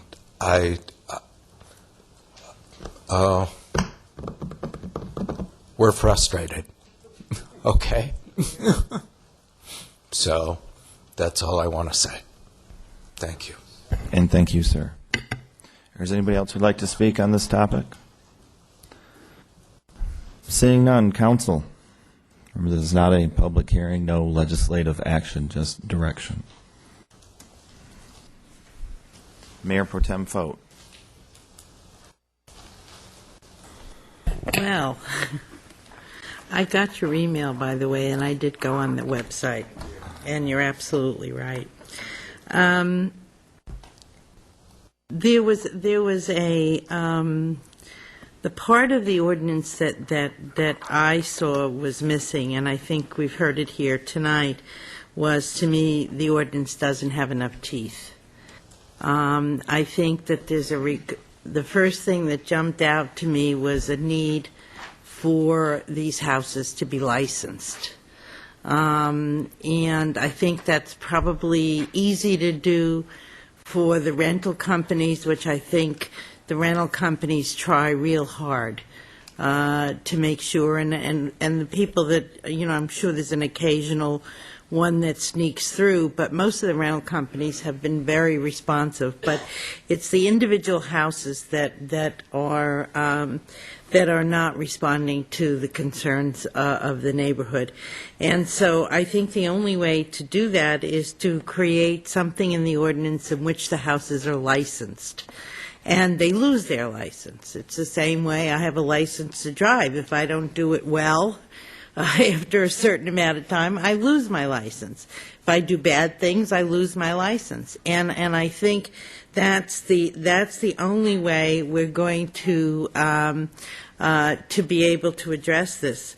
The other thing that I think that the neighborhood organizations talked about was the front desk. And I think that can be easily solved by requiring the individual licensees to also contract with a security company. And that security company, the same way as the vacation rentals contract with a security company, that would be the number that the neighbors could call, which would be much quicker and maybe require the same response time as the rental companies have addressed this issue, I think, in a very responsible manner. And I also think that I'd like to make sure that we keep statistics. As each one of these houses get licensed, I'd like to see them listed on the website so that so that the neighbors can go to the website and see if that house across the street that has all the noise is actually listed with the city. Because now we have no way of knowing if we have a problem house in our neighborhood, if it's even registered with the city, or if that house is paying TOT. So I think we need to have something in the ordinance that addresses that. I also liked what Mr. Malowitz said regarding the estate garbage pickup, because I think that's an absolute essential, and I've seen that over and over in our neighborhood, and especially, and maybe it'll be somewhat rectified with the recycling being picked up in all-in-one rollout bin with a cover on it. But now on a Monday, the recycling is put out from a particular rental house, and then you have everybody driving through the neighborhood who are the recycling scavengers, picking out the cans and bottles, and then there's nothing in the recycling bin, and the next thing you know, you have to get out of your car because the wind has blown it into the middle of the street because now it's an empty vessel. So I think there's a lot of tightening. I really believe that we have to license so that we can revoke licenses, and we won't have the same kind of response that I don't care. I do understand the other side of it. When you have a second home, and especially in these hard economic times, it's hard to make the payments on two houses. I bought a house here 18 years ago, it was real difficult making the payments on a house here. This was my vacation house. But it was the place that I was going to live permanently, and I'm sure there are a lot of these houses that are people who are planning to move to Palm Springs and become citizens of Palm Springs. And I think those people are going to be much more responsible. But I do think we need a way to hold the owners of these properties responsible, and I didn't see it in this ordinance. So I think we need a little tightening up. And I'll also agree, and I didn't write down who said it, but that we do need to have some accountability and some standards of accountability for the rental agencies. And if there are agencies that do not belong to the organization, I think that might be a requirement of them getting their business license to operate within the city of Palm Springs. That's, of course, if they have a business license. Exactly. Thank you. Thank you, Mayor Pro Tem. Councilman Mills. Thank you, Mr. Mayor. To go further with what Ms. Fote just mentioned, requiring not only the license, which this ordinance certainly does, the requirement of being a member of a specific organization. Is that something that we can do by ordinance, Mr. Holland? As I understand what we attempted to do with the ordinance was to make it desirable for an owner to basically work within an agency, to go to an agency. And that's what we've attempted to do here. I kind of get the thrust of as to some of the comments from the public is that we need to bolster some of that concept. The idea that each agency needs to be a member of a particular sort of a collective or group, I would feel very uncomfortable making a recommendation that we include that kind of a requirement in the ordinance. I heard a discussion about making owners accountable, and I think the idea of trying to devise a method where it becomes attractive for an owner and it becomes very unattractive for an owner not to be a part or to be associated with an agency makes sense. And that's what we're attempting to do here. And I'm getting the sense that the council would like us to go further that way. Yeah, I think, I mean, I don't know that making a requirement, as you say, to join an organization is probably not where we want to go, but certainly to bump up the restrictions of the ordinance to where if you do belong to that organization, life becomes a lot simpler if you are going to have a vacation rental. And I actually live across the street from a vacation rental that it is extremely well handled, extremely well maintained. There's a maintenance guy that comes the day after the people leave, and he takes care of the trash. He cleans the place, and it's never been a problem. And that's the way it needs to operate. And anything we can do to make it operate that way, whether they're owned, or whether it's done by the owner, or whether it's done by an agency, we need to investigate how we can give it the teeth that it needs. I think the comments made by Mr. McLean regarding the number of guests being equal to what the occupancy is, and that's, again, not overnight guests, but at one period of time, I think is a reasonable one. There might want to be a limit on that, but certainly for smaller units, it's pretty hard to lay it out the way it is here.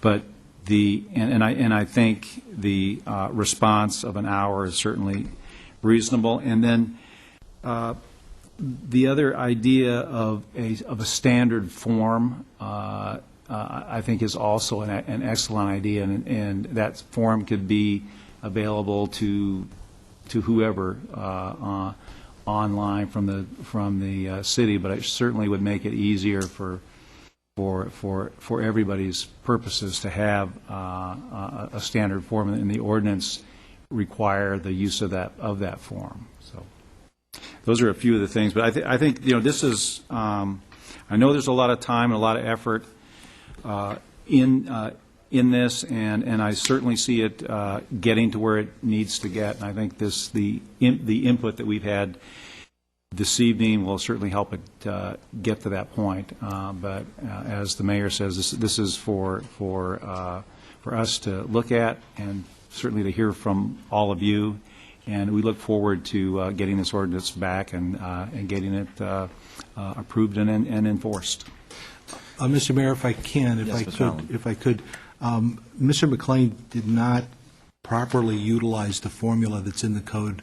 And it's a fairly recent vintage in regard to talking about occupancy limits. But one of the things that we attempted to do with this, and I think it's one of the novel features of this ordinance, is to have an occupancy limit. And the occupancy limit is 2 per unit plus 2 for each bedroom. So using the example that Mr. McLean talked about, the 1-bedroom condominium unit, it could be occupied to up to 4 people. 2 people for the unit, 2 people for the bedroom. And then your overnight, or then your daytime guests would in fact be 2 people, which would be half that number. Now, again, we picked the number out because we were trying to come up with a reasonable formula that could work. Now, the fact that only 2 people showed up to use the house still doesn't change the fact that you could have 2 guests over, because you'd still be within the occupancy limits. But I just want to give you a better feel for what that formula is and how that would work, as opposed to now saying that in that 2-bedroom or in that 1-bedroom condo, using the formula that Mr. McLean described, you could have 8 people at one time. And that may be excessive for a 1-bedroom condo. But And thank you, Mr. Holland. Mr. Weigel? Thank you, Mr. Mayor.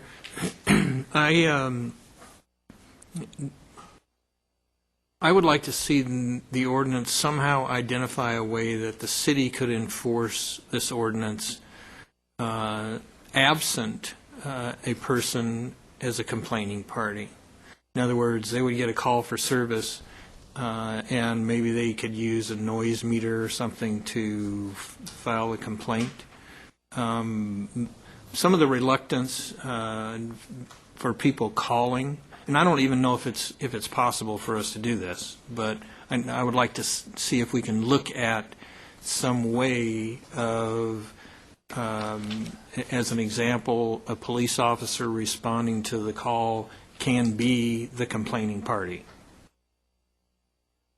not necessarily the person next door. actually, that's what we basically have as an operation within our code as a whole.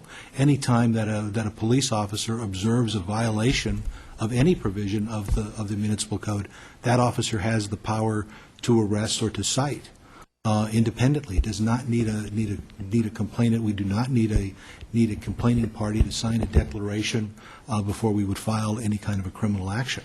So if the police officer did show up and the police officer felt that noise or the music was excessive, he could use a meter, or he could, by his own determination, decide this is very, very loud, and request that it be turned down. If it doesn't, then he could cite for violating the noise ordinance. And that's great, except police officers like to lean on someone else to do that. And what I was thinking is if the ordinance stated that they didn't have to have that, Okay. that they could depend on the ordinance as their authority to enforce the law, if that makes sense. No, and to the extent that it does, and to the extent that there's any kind of ambiguity, that is something I want to straighten out for all of the code provisions, not just this code. So we'll take a look at that and see, and make that very clear that a police officer of the city of Palm Springs can enforce the Palm Springs Municipal Code if they observe a violation. Good. I also like the concept of the front desk, but I don't want a security company to be the one responsible for responding as that front desk person. Now, if the agency wants to hire a security officer to do work for them, I have no problem with that. But we either have owner responsibility or agency responsibility, and I don't want us to believe that a security officer is going to go do the job that we want done, because that's not going to happen. So they either call the police, because he'll end up calling the police to get it done. He won't do anything the first few times he responds. He's working for the agent. He's working for the owner. He's not going to cut off his nose to spite his face. So we need something other than some kind of language that doesn't allow a security company to be the responsible party.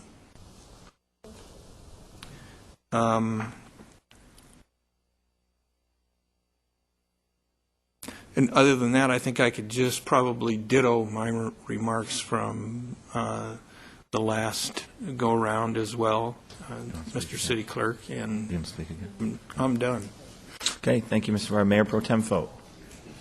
No, I think, Mr. Weigel, we've had experience in my neighborhood. We pay Bauer Security, and our neighborhood does. And whenever there is a vacation rental problem, Bauer Security goes. And they are on contract with our neighborhood. And it's been extremely effective because it's not the police. And the police, and I think Mr. Weigel is right, because many times we've heard in response to some of these that the police have come and they've told the complaining citizen, well, you need to make a citizen's arrest. And I think that's probably very much for that reason. So maybe we have some education to do with our police department, but also I think would be helpful to put that in the ordinance. And the reason I suggested the private security is because I've seen it work over and over again in our neighborhood, and not calling the police, because the police response time, especially on weekends, to somebody calling that there's loud music can be hours. Because they have more important things to deal with and more important things happening in the city.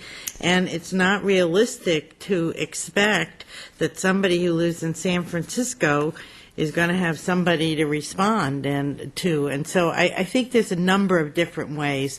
And I'm not suggesting that everybody has to hire a private security company, but I think that's a thing to put in the mix, just as long as there is a response and we're not asking our police department to constantly have to respond to these kinds of things, because I just don't think they have the time or the manpower to do it, or person power, I should say.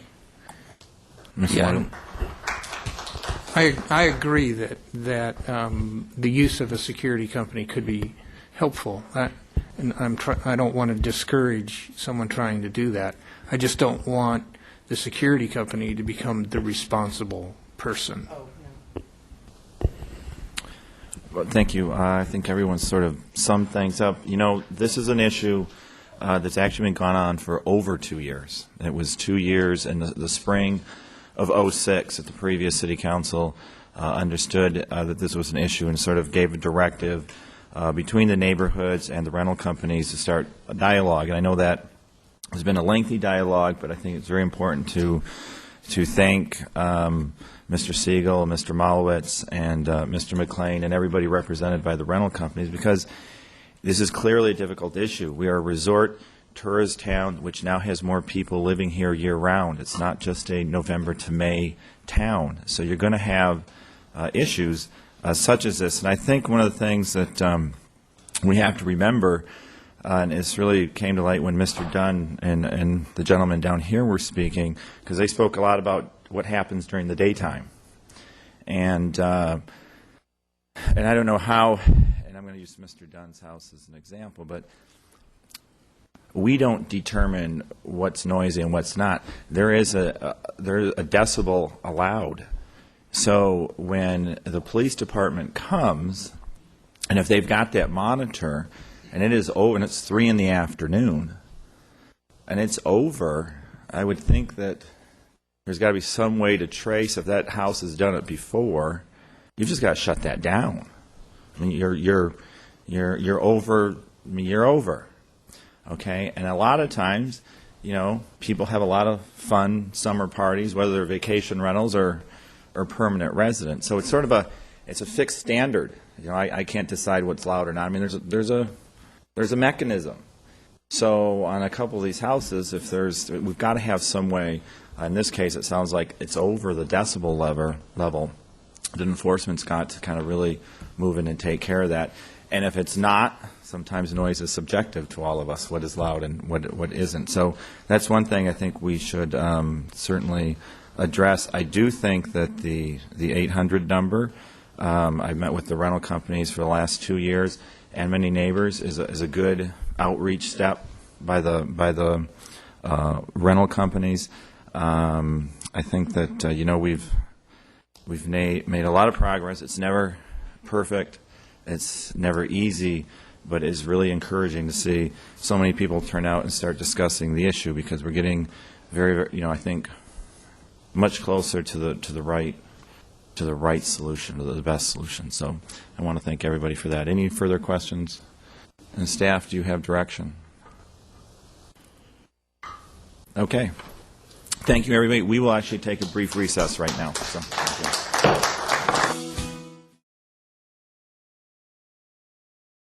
Roxanne Mishler. Is Roxanne here? Okay, we will move to William Gravesmill, who will be followed by Ron Froming. Good evening and welcome. Good evening. My name is William Gravesmill. I live in the Warm Sands area of Palm Springs and have done so for 15 years. Actually, it's 14 years and 12 months and 2 days to the date. 11 months and 2 days to the date. Some 7 years longer than the time in which the house next door to me has been used as a vacation rental. I speak tonight about vacation rentals specifically. To my knowledge, there is no ordinance in force that requires me or any other persons dwelling in Palm Springs full-time to put up with noisy and unruly neighbors renting a property on a short-term basis. There is an ordinance in force which clearly outlines the amount of sustained noise that may emanate from any type of property in Palm Springs. That ordinance is now in force 24 hours a day, 7 days a week. It does not begin its enforcement at 10 p.m. and alleviate itself from that enforcement at 8 a.m. as some vacation rental owners and managers would have us to accept or even believe.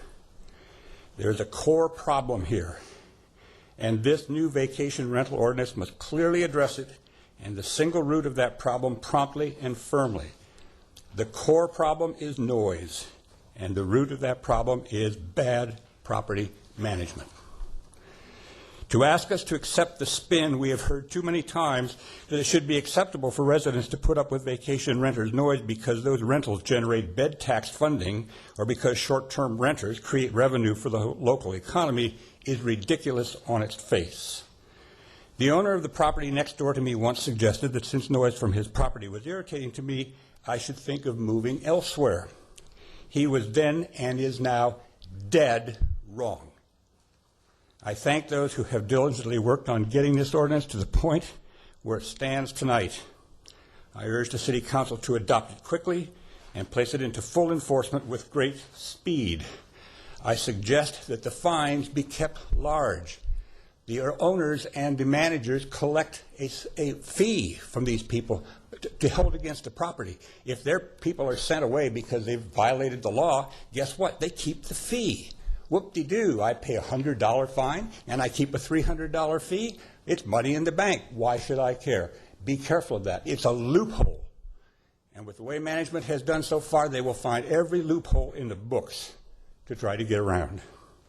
As the evenings get cooler, I would once again like to be able to enjoy the peace and quiet of my patio and my garden, rather than to escape inside of my apartment and turn up the TV volume to escape the noise from next door. It is now time for vacation rental and party house owners and managers to obey the laws in force and those that will soon, God willing, be enforced, to show greater respect for their neighbors or their properties. And frankly, if they can't, get out of the business. Thank you. And thank you, sir. Ron Froming, followed by Bill Dunn, and then Ron Segal.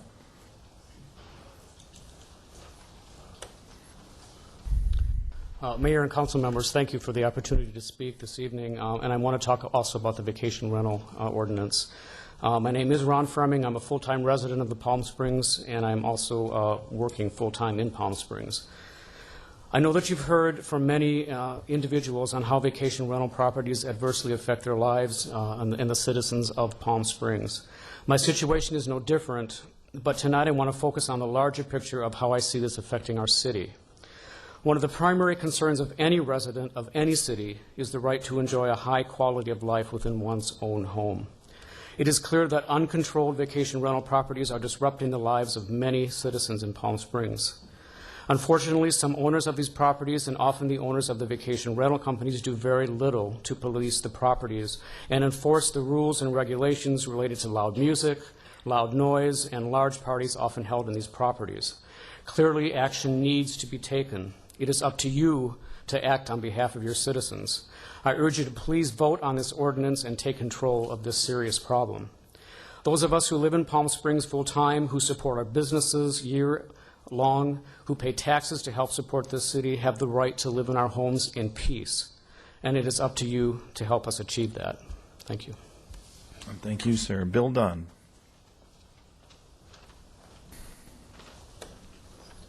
Hello, Mayor, City Council members. I'm no stranger to this floor since the last meeting we had. First, I want to thank the Palm Springs Police Department once again for doing a stellar job in helping us with our quality of life situation. Here I am again, and I have to tell you that I can't even believe I have to stand here before you a second time and defend the peace and quiet of our home. I'm going to skip the next paragraph. We have not even received as much as a phone call or letter from the company that we are having some controversy with, which is a true sign that they don't care. We have had to call the police 2 times since we last met. And both times we called were after 12 o'clock midnight. The police were in agreement with us that the noise level was out of control. 1 call for each home, 1476 San Lorenzo and 1456 San Lorenzo. We also received a blue incident card for 1456, making it 3 cards within 4 months. I also had to pick up cigarette butts that were tossed over the wall from the last set of renters. No surprise that we had to call the police on them. I stand before you with one question. Will the noise ordinance rules, once in place, even be enforced? We hear about the attempts to revitalize Palm Springs. We are here to tell you we support this city. We are full-time residents. We both work in the city, and we support our restaurants and retailers, especially in the off-season. The sad thing after all this is we'll probably, as an end result, sell our home and move down the valley to another city, probably a gated community, where the rules are actually enforced, and we'll end up supporting the retailers and restaurants of our new neighborhood. Thank you. Ron Segal, followed by Peter Brooks, and then Rob Newman. Good evening, Mr. Mayor, City Council members.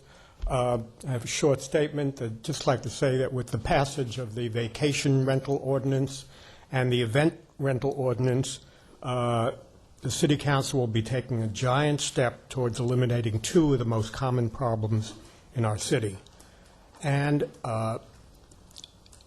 you will be passing an important piece of legislation, probably the most important piece of legislation proposed by the ONI or PSNIC.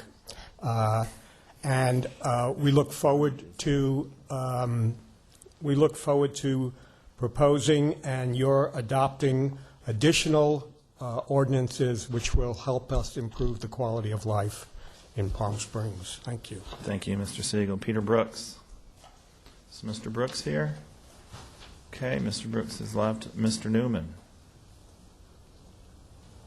Okay, Bonnie Rutten, followed by Anthony Toya and Peter Brooks.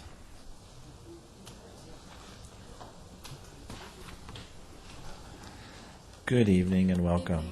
Thank you. I'm Bonnie Rutan. I live at 1111 Abrigo Road in Vista Las Palmas. It's a residential neighborhood, single-family homes. That's what I understood when we bought it 12 years ago. We are now experiencing a party rental across the street at 1110 Abrigo. And, I'm very disappointed in the timing of this meeting. First of all, I would think if we were able to have it more in the season when more residents were here, year-round residents, to represent their neighborhoods, and when the party season was in full swing, I think there'd be a lot more attention tonight to this issue.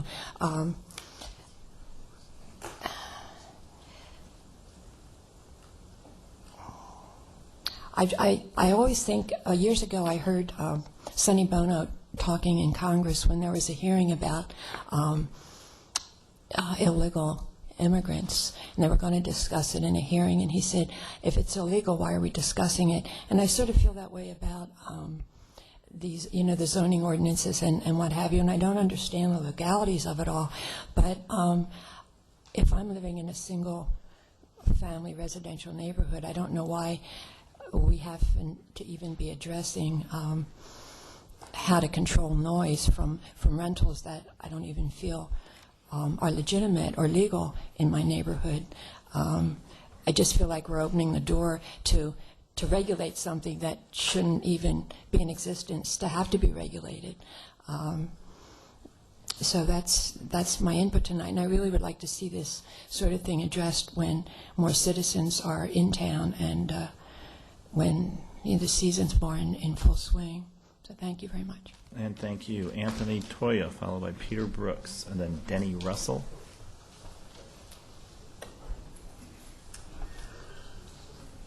Good evening, sir. Good evening, Mayor, member of the City Council. I'll try not to be too redundant. I think most of what I want to say has already been said. Besides that, it'll be midnight soon. I have an issue with the zoning, too.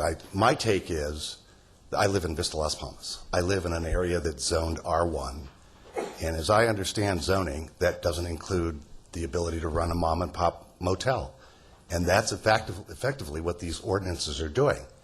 They're legitimizing the ability to run a motel out of a residential area. And I understand people want to rent their houses sometimes, but frankly, short-term rentals, weekends, they're the worst. That it does nothing but create problems.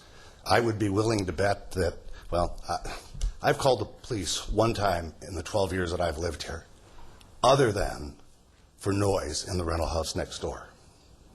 And I probably called them 12 times in the last 2 years. It's just a huge problem. The ordinance, as I see it, has no teeth in it. The only way we're going to get control of the noise and the trash and all the disrespect that goes with this is to heap huge fines. And I don't mean on the tenants. I mean on the people who own the houses and the people who rent the houses. That's the only way we're ever going to get to the bottom of this. Unless we take the profit out of it, we're not going to have good tenants.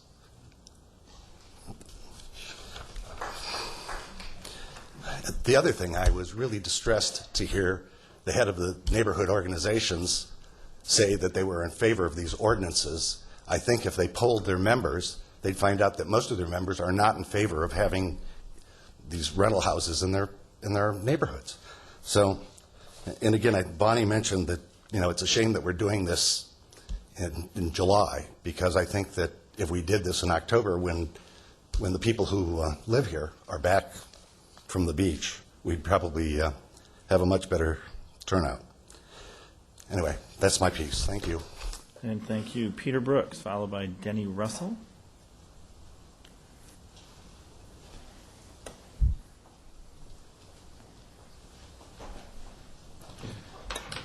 Mr. Mayor and City Council members, my name is Peter Brooks, and I represent Palm Springs Rental Agency. About a year ago, we really got involved with this process, and several leading companies formed the vacation rental managers of Palm Springs. We did this and developed consistent guidelines for our members to follow. We also requested that these prudent guidelines be incorporated into the ordinance, but that has not happened. As you know, there have been several draft ordinances proposed. Hard work and cooperation between city staff, civic groups, homeowners, and business produced what we thought was very close to a final draft that met the primary goals of all concerned. So you must imagine our chagrin when the latest version of the ordinance came out with major and fundamental changes that have been made to the ordinance that were not in the prior drafts. As an industry, we feel we've been stabbed in the back.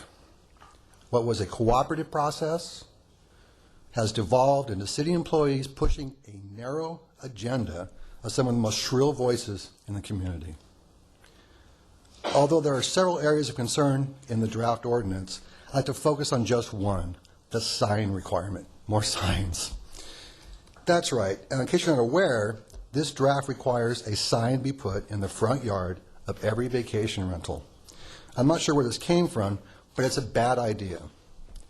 Palm Springs Rental Agency has spent thousands of dollars over the years to prevent exactly this happening online. We do not advertise on websites that post addresses, and that's to our economic detriment. So you can imagine that we're really upset that all of a sudden we want to put these signs out in people's front yards to say, here I am, come rob me, I'm empty, I'm vacant. We think it's a really bad idea. So, as a result of the last draft ordinance, the vacation rental managers of Palm Springs sought legal counsel. There are several areas that do not pass legal muster, and we would like to have the opportunity to discuss them with the city manager and the city attorney prior to your vote on this ordinance. The vacation rental industry has worked very hard to make ourselves better and to address the community needs. We worked hard and hand in hand with the city. We did not look for a fight. We did the opposite. We came together, we worked together, and frankly, it was a good civics lesson for me and others out there, I believe. That said, as a company and as an industry, we cannot and will not cooperate with certain provisions of the latest draft, and we will have to avail ourselves of all legal remedies. Therefore, we respectfully request that you vote to return the latest draft ordinance to the city manager. Thank you, sir. Your Okay. time is up. Thank you. Denny Russell, followed by Karen Tava.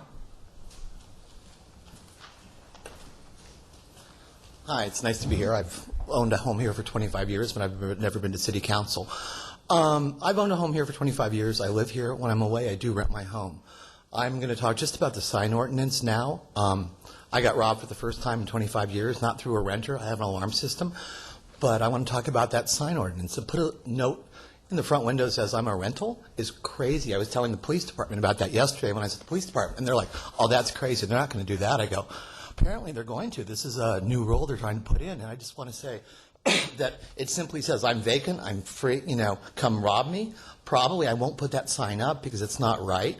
And, the people who rob me, the police don't even have time to sort it out, even though they have the license plate numbers, even though they know where it is because they don't have the time.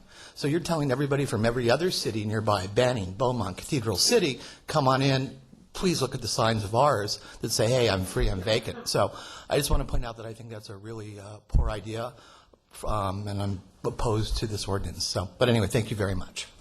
And thank you.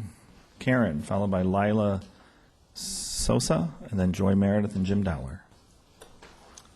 Good evening, Mayor and City Council. I'm Karen Taba, and I'm a realtor in town. And I was really shocked this morning when I heard about this ordinance about the signs in the windows, or now on the yard. That's even worse. It really is an invitation for thieves or people who just want to go in and maybe have a party without paying rent. I think the signs on the houses are a really bad idea, and I don't know where it came from. I know it didn't come from the neighborhood people because they were pretty shocked about it also. I did learn something new tonight, and that is that even a homeowner who lives here year-round is not allowed to have speakers in their backyard.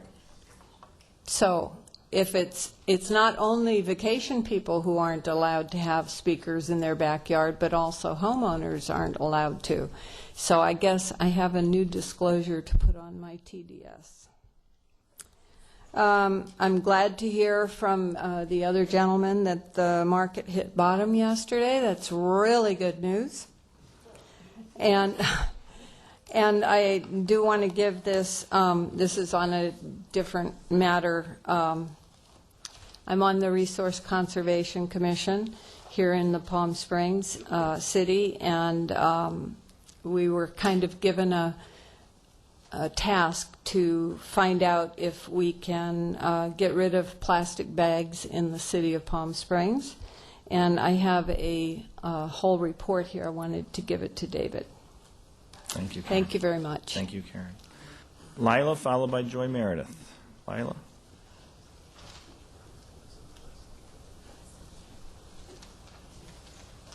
Joy. Jim Dowler will be my final speaker. If there's anyone else who would like to speak in public comments, I know they're listening, so if you've given Jay your name. Good evening, council, staff, Mr. Mayor. You missed a good party about a month ago, Mr. Mayor. The rest of your cohorts were there. On vacation, Jim. Mayor Sorry Pro about Tem that. filled in admirably for you Good at job. best of the best. It was a great event honoring the rank and file of the hospitality industry. So hopefully you all had a good time. It was our 8th event, and we anticipate doing 9, 10, 11, 12 ad infinitum. I'm here to speak on the vacation rental issue as well, ordinance. I want to say that if I lived next door to a property that was causing problems constantly, I would be up in arms, as several of these people clearly indicated that they are. It's understandable. We all want peace and quiet. We all want quality of life, all that sort of thing. Well, this is the significance. Responsible vacation rental companies want the same thing that the neighborhoods want. And the responsible vacation rental companies, working with the city and with O&I, put together an ordinance. And in general, it looks pretty decent. I do have major reservations about a couple of them, and they've already been mentioned. One that causes me a lot of concern is the signs. As those of you who know me know that I'm out of the business, but ran a fairly successful and fairly sizable operation for over 2 decades, until just very recently. I made a conscientious effort to avoid advertising addresses. Why? I don't want people that I don't even know, my people who they're talking to let them know property A is a vacation rental. Why? I don't want it burglarized. TVs, VCRs, they're all sitting in there. You got to have a fully equipped property to effectively market it in the vacation rental industry. And we never, we vary in terms, I'm not speaking for the whole industry, because there can be some of my former colleagues that do that other route, but I personally avoided it like a rash, because I didn't want people to know where my specific properties were from the website. Now, if we put a sign on it, it is clearly an open invitation to a drive-by that, hey, I'm a vacation rental, there's no cars in the driveway, let's go knock it off some night. So I have big problems with the sign. The thing about the outdoor speakers, I don't understand that. It's got to be a level playing field. It's got to be for all or none. I don't know how you could possibly enforce it. That's a sound issue. If you go over the limit on decibels or something, it's a sound issue. You already have laws in effect to take care of that. So I don't understand why that's in there. I personally feel that should probably be struck. But in general, I think it's an admirable document and reflects the work of a lot of conscientious people that all want the same thing, quality of life for the citizens and visitors to the city of Palm Springs. Thank you. Thank you, Jim. Of our meeting, Councilmember Comments. I actually have a couple before I'm going to start. Just because I know we're not going to be discussing the items 3A and 3B for a while, I just want to address a couple of questions made by members of the public. This issue regarding the timing of this hearing. This issue has been discussed for 27 months. There have been numerous meetings for people to be involved in this item. It happens to be July 30th, and there's still a big audience here. The last meeting was May. There was a huge audience in May. So you've had the opportunity to be involved for 27 months.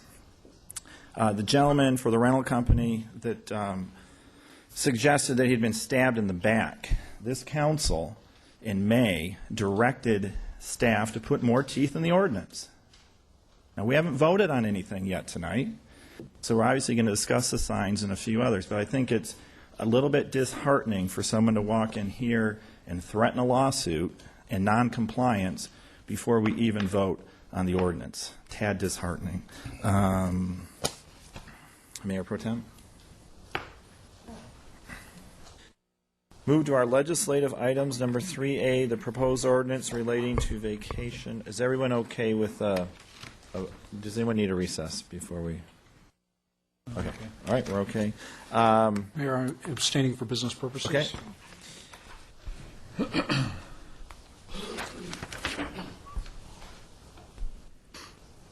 So item number 3A is a proposed ordinance relating to vacation rentals. Staff report, please. Thank you, Mr. Mayor, members of council. The city attorney, thank you to him. He spent a significant amount of work drafting these, and he's going to give you the general details and answer most of your questions. Just by way of introduction, very briefly, I would just like to note that, Mayor, you were correct. You stated we have been working on this for months and months. There have been several iterations. We've had many meetings with the stakeholders, including the neighborhood organizations, the vacation rental, event rental homes, and any others who cared to participate. I would just note that truer words are reminded me, the true words here, that Woodrow Wilson always thought that it was much easier to write a constitution than to implement one. And I'm reminded of the same thing here. The implementation of this is going to be very, very tricky. And so the attorney has had to make several variances in here or give it latitude to be able to implement this in an equitable and fair way. And that being said, it was not an easy task because this is a major policy decision for the City Council. That being said, I would just note one thing with regards to the signs. That was clearly something that is for Council to consider. The neighborhoods themselves had a lot of went back and forth on this issue because they understood that it could invite very well some crime. The alternative to that was perhaps that the owners send out notices perhaps annually to, say, a radius of 400 feet or whatever that is to the neighbors, and that might serve the same purpose. So those are just items for you to discuss. And with that, I would like the city attorney to explain to you what he included in these drafts, and we will go from there. Thank you. Okay, thank you, Mr. Reddy. Mr. Holland. Thank you, Mr. Mayor. I would like to reiterate one observation. There were Ms. Rutan, and I beg the forgiveness of the gentleman that followed Ms. Rutan. I don't remember his name or didn't get his name down. And Mr. Brooks had interesting observations in regard to the ordinances. We had Ms. Rutan and the subsequent speaker basically say that they didn't think that this ordinance had enough teeth, yet Mr. Brooks made the observation that he thought that this thing was going too far and was a highly regulatory aspect. We tried to find that balance, and I think that the critical issue here is the fact that we brought both of these ordinances, and we brought the vacation rental ordinance back to this council to try and get some direction. We've tried to follow the direction that the council had in regard to that ordinance, and we've in fact made some changes based upon some subsequent comments that we've received.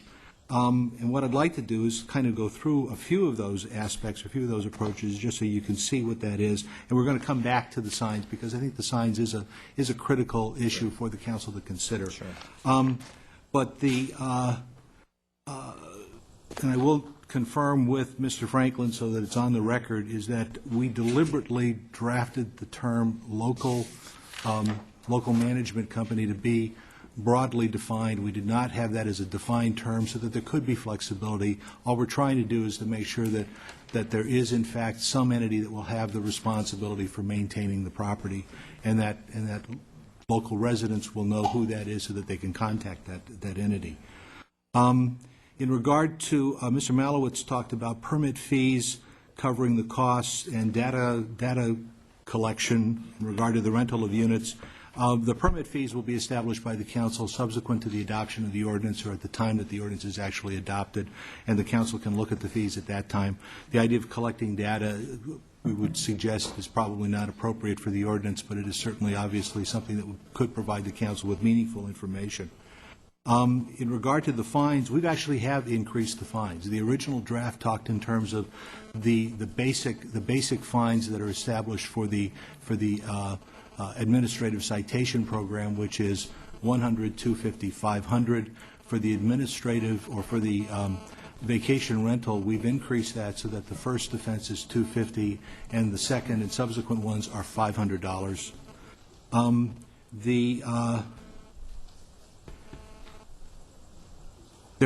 We'll come back to the event house at the next item. Certainly noise is in fact one of the major issues that we've tried to address with the ordinance.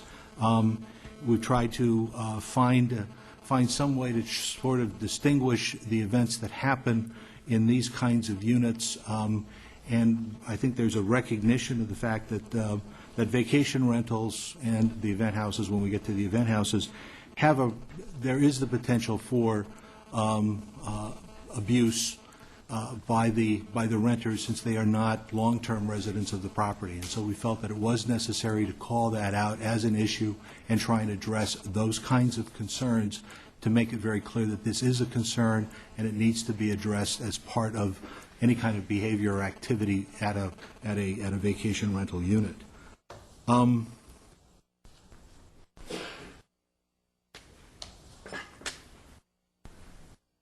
And I think then we need to talk a little bit about signs. The idea behind the signs, I think if the council will recall, is that there was a need or a desire to make sure that the adjoining property owners would have somebody that they can call and deal with rather than directly call the police. One of the issues that the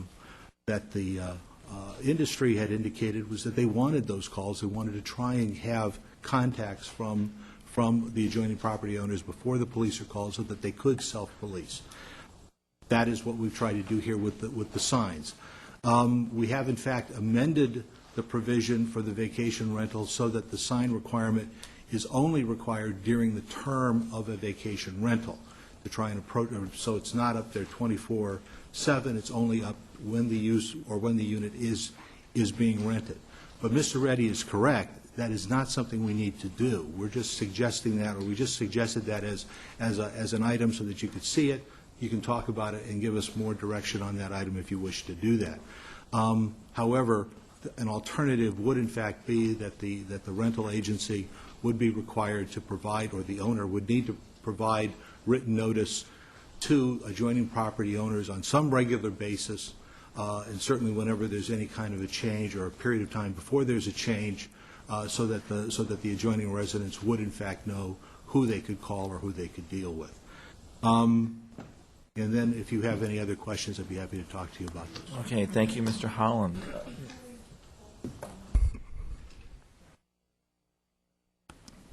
I've got Councilman Weigel, Councilman Weigel. Thank you, Mr. Mayor. The signs are one of the concerns that I had as well, so I guess I'll just start there. Because I'm not a proponent of announcing vacant buildings. And perhaps we could do, with the vacation rentals, we could do the mail-out notifications or personal notifications or something to the neighbors so that they know who is responsible for these, and then on a periodic basis update those. I don't think I have as much of a problem, and I know we're not discussing it right now, but I might as well throw it in right now, on the event houses of putting a sign up during the event. But I don't like it for vacation rentals because I think the sign would just stay there. It would either stay there or it would never be put up. I mean, one or the other. And then we'd be running around chasing signs. I'm not a big proponent of that. But Mr. City Attorney, if you would, there were some comments tonight about, well, we've already got ordinances in place that address noise issues, that address all of these issues, so why do we need an ordinance specifically for vacation rentals? Could you address that for us, please? The primary issue that we have is that, and I think as some of the residents have pointed out, is we do have somewhat of a unique creature in the vacation rental, and we certainly have something that's even beyond that when we deal with the event house. These are uses that are, one can question whether or not it's really appropriate within a residential or single-family neighborhood. In recognition of the fact that these are uses that we are trying to figure out how to make them compatible and work with neighboring properties, there was a need to try and make sure that we were identifying an appropriate standard of conduct that we expected from those people who would be renting these and occupying the units. We have experience with a great deal of noise problems from vacation rentals and from the event houses. And the idea here was to try and assure the neighboring residents that we were adopting regulations that were going to address those issues, and we were going to try and be responsive to those issues. So we focused on noise concerns, we focused on loudspeakers, we focused on certain kinds of activities to help ensure that we are addressing them and trying to deal with those particular problem areas. So both ordinances would exist at the same time? Correct. So you would have, you could take action against the renter for violating our codes, or you could take action against the owner for violating our codes in terms of the vacation rental. Correct. So we've got twice as much power here to help try to control this situation. Well, we are in fact taking, the ordinance also puts a particular burden and responsibility on owners and are requiring owners to essentially ratchet up their concerns and understanding as to their responsibilities as property owners within single-family neighborhoods.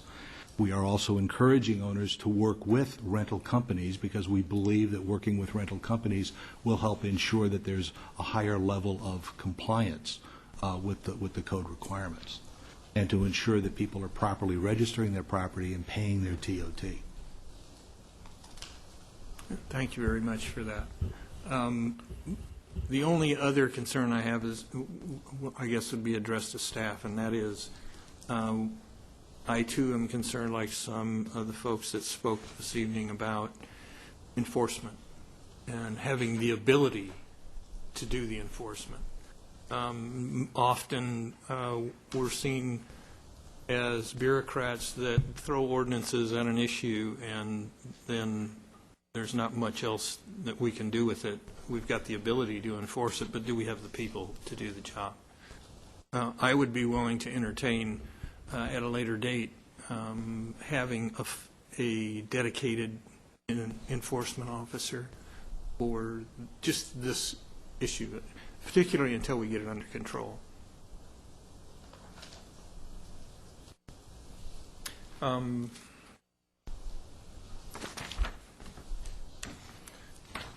I have a question about the total overnight versus daytime visitors.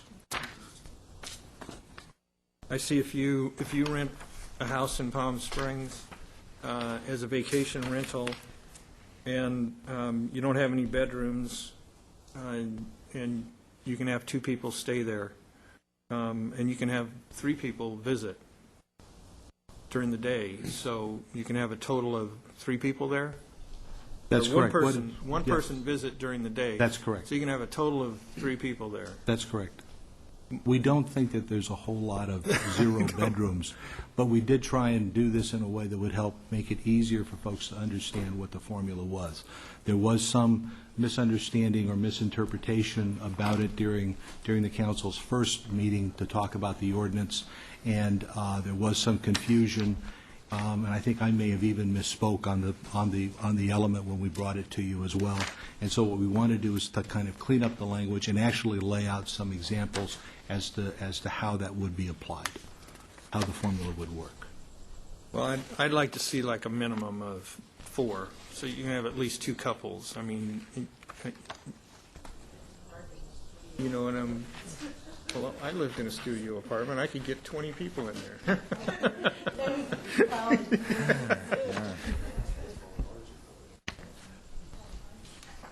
I'm sure it wasn't legal. But. You have another question, Mr. Weigel? I do. I have one, just because I'm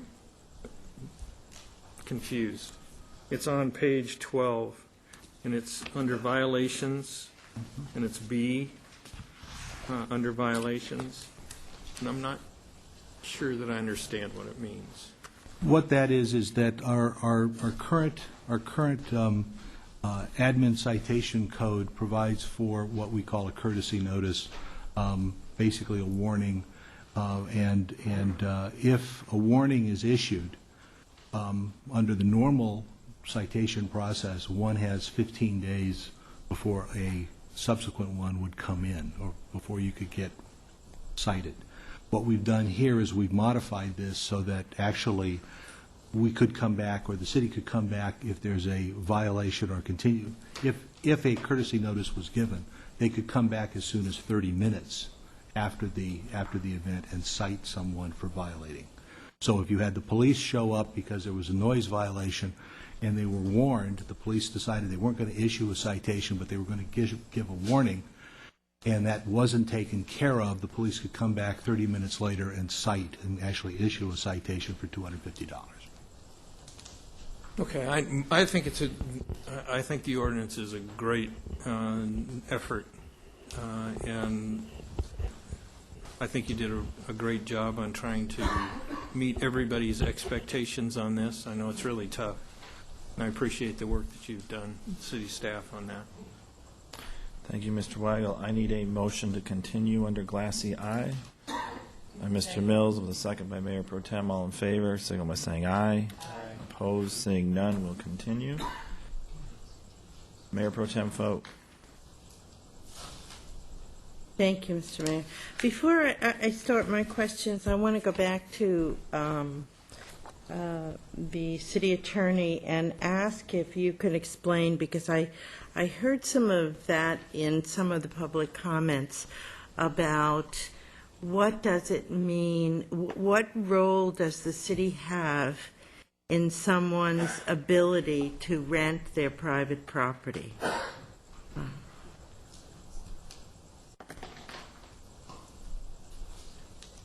This is a single-family neighborhood. These properties are located in single-family neighborhoods. There has been an argument that has been made, and it is a credible argument, that a single-family residence can only be used for a permanent residence, and a permanent residence, as defined under our code, is actually something that is at least a month-to-month tenancy. We basically say that a rental of 28 days or less constitutes a hotel use because we're going to require them to pay a TOT. And so there is an argument that can be made that this is not a single-family use of property. But this city, like many other cities, especially those cities that are in tourist desirable areas, have recognized that this is an issue, and they've tried to come up with different ways of dealing with this issue. One of my former clients, Monterey County, adopted an ordinance that basically said you can't rent for anything less than 7 days, for example. That was one approach that was taken in order to address the issue. The concern here is, again, that we're trying to find a balance. We're trying to find a way to make these work within a single-family neighborhood and balance the issues that are there. So Does that answer your question? Yes, it does.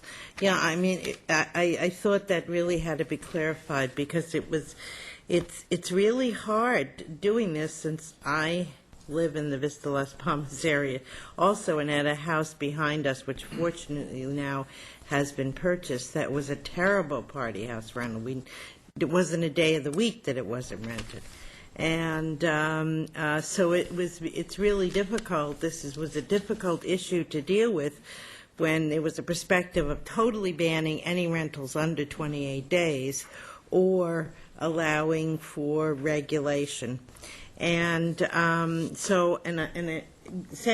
said that, I want to ask a couple of questions that I've made note of. On page 0004, the ability to prosecute violations as misdemeanors, issue administrative citations, blah, blah, blah. Who is that? Who gets fined and prosecuted? That really wasn't really clear to me. And can we make it so that more than one entity gets fined and prosecuted? Actually, the best item to look at, rather than my attempt to summarize the ordinance, would actually be the ordinance itself, and that would be on page 12 that talks about violations. And to answer your question, is that anybody who violates this code is going to be subject to the violations or to the penalties that are listed. Depending upon what the violation is or what the circumstance is, it could be multiple individuals that could be fined, or that we would initiate some sort of criminal action against, or that we would bring some sort of a civil action in order to ensure code compliance. But in any of these cases where we're going to have to utilize the violation section, we have three entities in most cases. We have the owner of the property, the renter of the property, and the agency that rented it. And that was not real clear to me as to are all three of those entities being fined, or is it just one of the entities, and how do we know which one is going to be used? A lot will depend upon what the nature of the violation is. A classic noise violation may very well be limited to the tenant. But if there's a pattern of violations occurring and we can ascertain that perhaps the proper warnings have not been given, or the proper admonitions aren't given, or that the owner isn't properly maintaining the property and taking reasonable steps to ensure that the code is being complied with, we could also move against the owner, or we could move against the rental agency. I really would like to see that in a stronger definition, so that we know, because here's another issue that I feel will be important. Okay, I'm a property owner and I live in Utah, wherever I live. Unfortunately, you probably don't live in Utah, but how do I know that there have been violations on my property? So do each time, are we having some sort of a system set up that when there is a violation, that the next door neighbor calls the number on the, wherever we're going to put it, because I don't agree with the signs outside either, but the next door neighbor has a little card and calls the rental company. The rental company gets over there a couple hours later.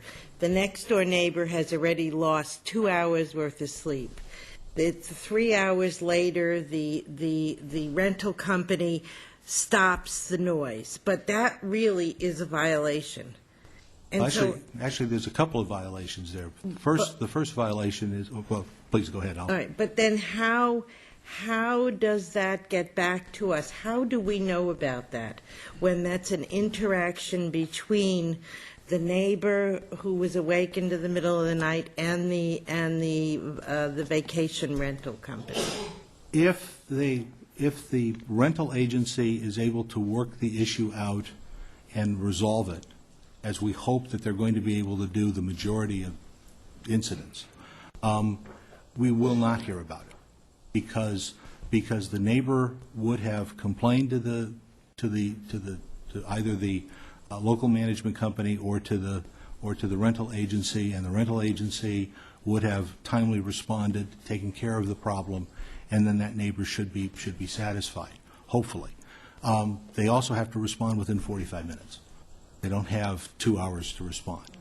So if somebody makes a call, they can expect that there's going to be a response in 45 minutes. If there isn't a response in 45 minutes, then not only would the tenant be having a problem, but also the local management company and or the agency or the owner could also be on the hook for violating the code and not taking care of the problem within 45 minutes.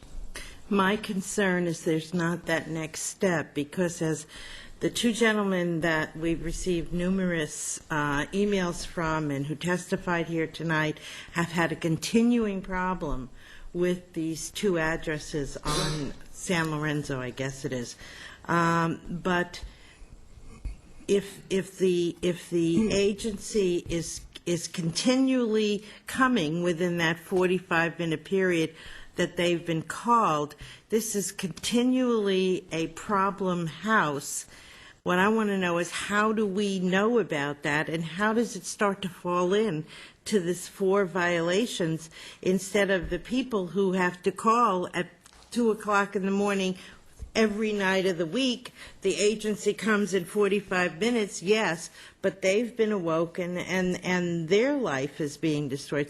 So there's a missing step here for me, that if an agency, if a neighbor has to call an agency, there has to be a way for there to be a third step so that we're alerted that there's been a lot of calls. And even though the agency's responding on a regular basis, maybe it's time for the city to discuss with that agency, is that particular house is being rented for too low a price, or are you not screening your people that you're renting it to?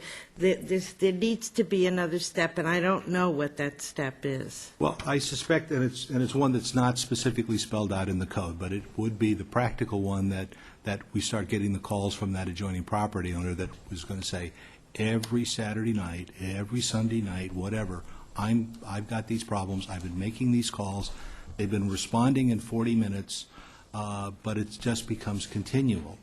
And then we'd be looking at it at that point. But it's not formalized here in the ordinance, but well, it's not an unusual I think we could maybe do it from the other end and take some of the responsibility that we keep on putting on the neighbors, and put the responsibility on the rental agency if they've had 3 complaints or 4 complaints, and even though they've addressed them, that maybe they should have to report it to the city.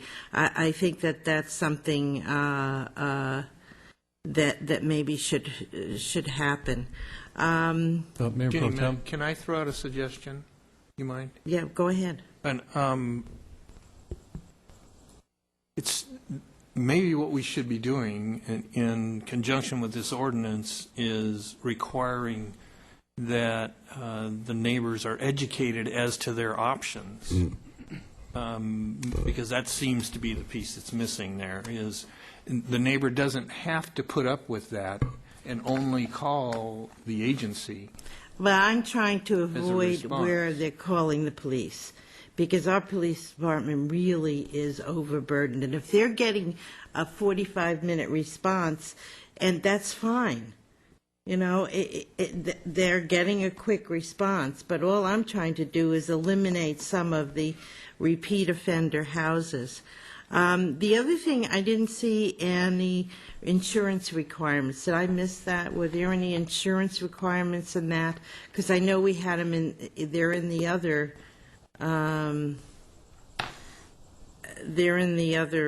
the event house ordinance, but I didn't see any insurance requirements. We did not put that in this ordinance. We thought that the direction was given to try and address that issue within the event house ordinance, where you would have a whole different kind of use or activity occurring on those properties. I think if any time that we're regulating anything, that we probably should have some insurance thing on it. I don't know, maybe that, I'm not an attorney.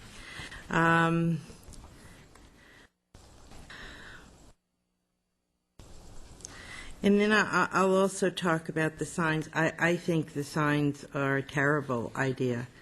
I think that it alerts burglars that there's nobody in the home, and I think that definitely has to be changed. There's also, I remember that when we originally talked about this, there's no mention in here of giving out a good neighbor sheet, and I know when we originally talked about this, some of the rental companies talked about the fact that they give their renters, the people who are renting, a good neighbor sheet, and that informs them that they're in a residential neighborhood, and to act as if they were in their own neighborhood at home, to take care to remember that it is a residential neighborhood. And so I would like to see that as part of the requirement. I didn't see anything except things posted in the rental house itself, but not that addressed that. The other thing that was missing for me was there's no address change requirement on the owner, that it immediately be submitted to the city. And when an agency loses a contract on a house, I didn't see any provisions for that. And does the 24-month period start with the first violation, or is it calendar? It starts with the first violation. The first violation of what? The first violation that's reported to the police? Yes. That would be reported to the city. Okay, so then we're going to have, then the neighbors are probably going to be forced then to call the police in addition to calling the rental agency. What we're basically indicating, or what we're trying to do here, is to indicate what the threshold is for a violation of the code. And we have not defined a violation of the code as being any complaint that is filed with the company, with the rental company. Okay, well, I think that we And if I could just maybe might clarify, it would be that would make enforcement and implementation very difficult. The agencies wanted to do that sort of as a courtesy and a bonus, that they believe that they could respond faster than the police could, which in likelihood they could. And if they could resolve the issue, it's like no violation exists. Now, again, that would work for the occasional one, but if it's a pattern, then they probably would want to call the police. But there's no obligation to call the agency or that contact person. They always can call the police if they decide to do so. And I think that's what is, unless there is a way that the violation is reported in some way to the city, if it just goes through the rental agency, then the neighbor is going to have no other choice but to also call the police if they want that violation recorded. Unfortunately, at that point, then the person who responds from the private sector, they're in essence making a judgment of if a violation occurred, and they just cannot do that, actually. We would need our actual peace officer to make that determination of if the violation has occurred, either through the reasonable person standard or the actual meter, et cetera. So that's sort of the issue we had to deal with. All right, and I just have one other final point, that in the area where the trash, could you please include that the trash cans need to be brought back in? Because there's nothing that says what time they need to go out, but it doesn't say that they need to come back in. And in strong winds, you have trash cans blowing down the roads that haven't been brought back in. That's H on page 00010. Well, excuse me, we do have the requirement that it be the highest service that is provided to residential, and my understanding is that includes the hauler Backyard. coming in, picking it up, dumping it, and then returning the trash can to the backyard.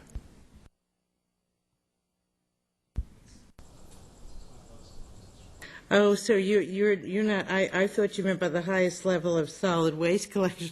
I thought you meant by their performance. I didn't realize you meant that they needed to pay extra for that. No, it's the highest level of service that's provided. Okay. I didn't try and define it in the typical terms, or the terms that are used under our current contract, so that we'd have the flexibility of applying it to whatever would be the standard time.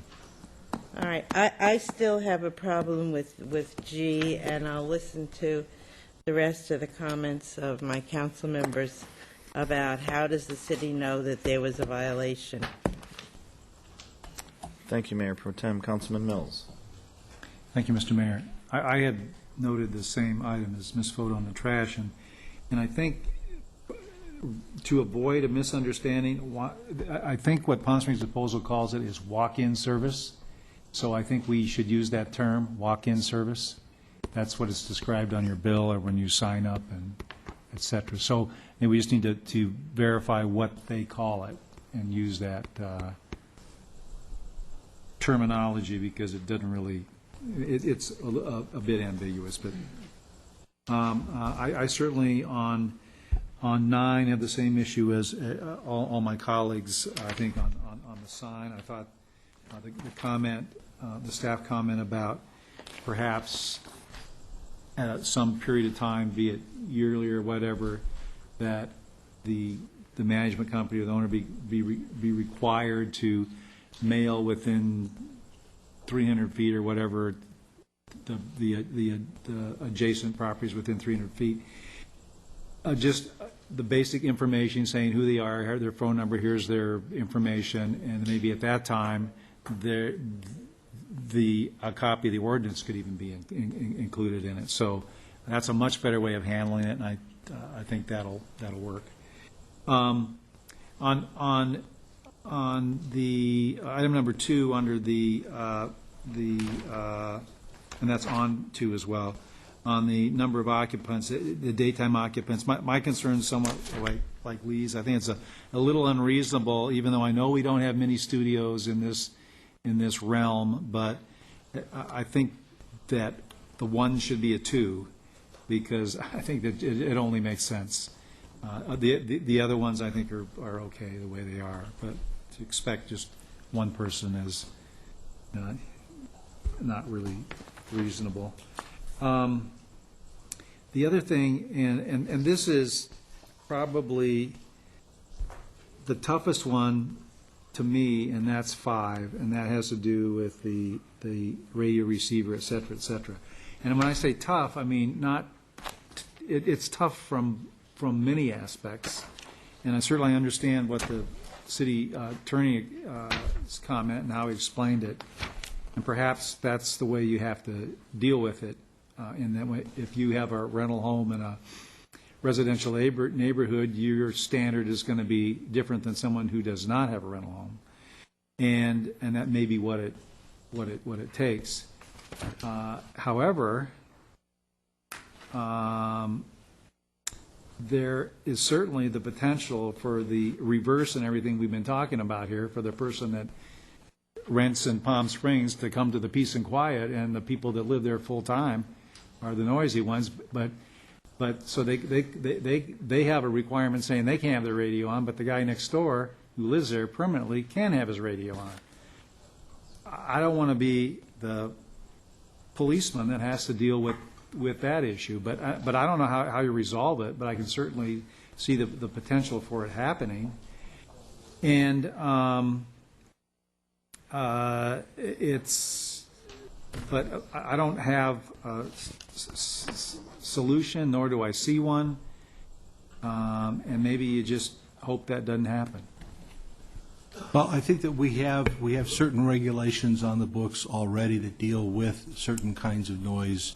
There is a provision that talks about outside amplification, where there is essentially a presumption that there could be a problem that deals with the non-vacation rental situation. That's what, and that would be applicable. So if it's allowed and it's unreasonably disturbing somebody's peace and quiet, then we can address that issue. We just have a much more absolute standard when we're dealing with those that are there for the short-term rental or the event house. So that was the suggestion. But don't we have an ordinance that outlaws amplified music that's never been enforced in this city?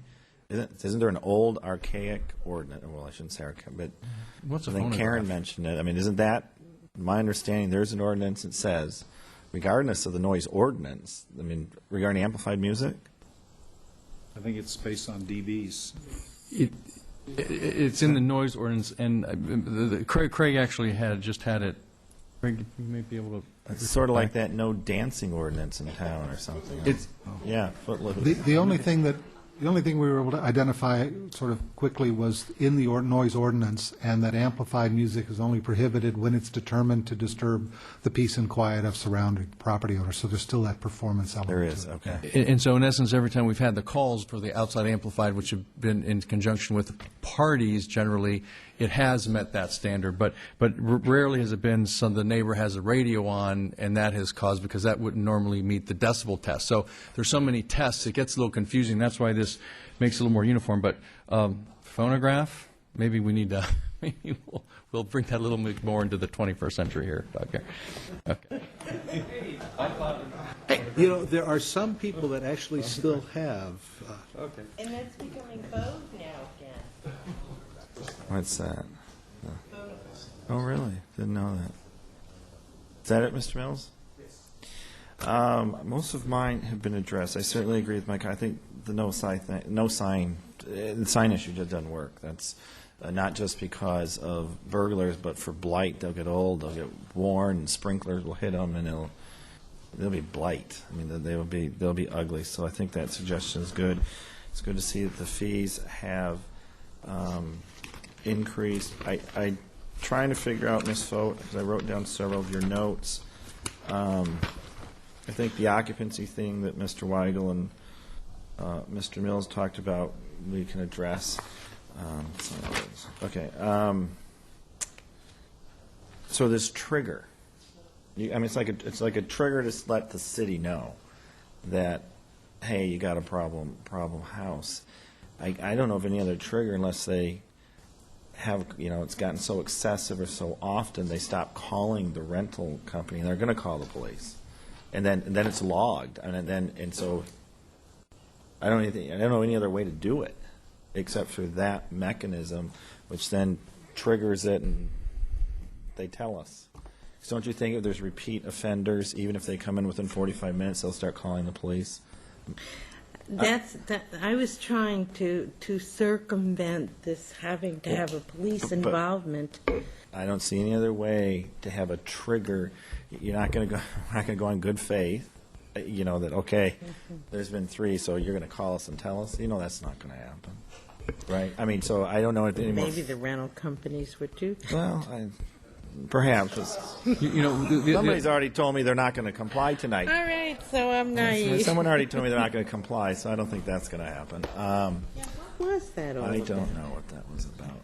One other thing that may ultimately help this, again, is the implementation thing, and I think Councilman Weigel raised this issue, and we've been thinking about this. If we had a civilian personnel that could respond, and they could respond generally quicker than the police, obviously, in many instances, who are on other more emergency calls, particularly on the weekends, that might allow them to get there sooner and make the determination if a violation occurred. So that may be a route that we ultimately are able to get to, but that would be based upon the fee that we can actually charge to pay for that position. Okay.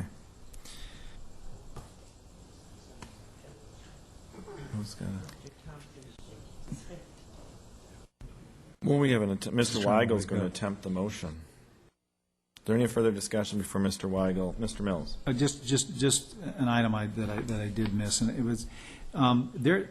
If I'm understanding, Doug, there is in the violations sections. I understand what the question Mr. Weigel asked regarding the up to. You can give a pre-citation, then if they don't respond in 30 minutes, you come back and give another citation. Is there no restriction between actual citations? In other words, if a citation is issued and the occupant of the house says, okay, I'm going to get my $250 worth now because I'm going to pay $250, so they don't do anything, can they come back and the enforcement agency come back again and issue another citation? Yes, they can. So there's nothing that prohibits that? Correct. Okay, great, thanks. Okay, Mr. Weigel's going to make a motion. No, Mayor. If we want these additions to the ordinance, then this is not the first reading? I would recommend that what you do is give me instructions to include those particular provisions, and we'll bring it back to you your first meeting in September for introduction. Okay. There's a number of issues that you've raised. I don't want to try and draft it here.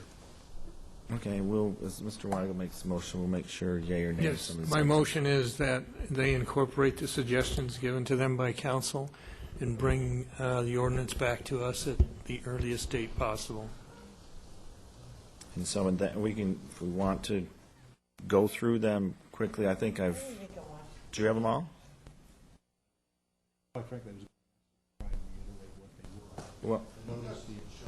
Well, we've got the insurance that Ms. Foat mentioned. She mentioned this good neighbor policy item sheet. She also mentioned the change of address contact. I think we were pretty clear on the direction with the no signs, but the comments that Mr. Mills made, which I think another good addition is the actual copy of the ordinance when you send that so the neighbors know that. We changed the occupancy there on the no bedroom that's going to have a party of 4 now. It's only because Mr. Mills lives in no bedroom. We won't. Okay, we won't talk about Mr. Weigel's party of 20 in a studio apartment. I think we kind of agreed what the trigger question that to talk about: insurance, good neighbor, address, occupancy. I think that was it. Oh, and modification on the trash. So I think that picked them all up.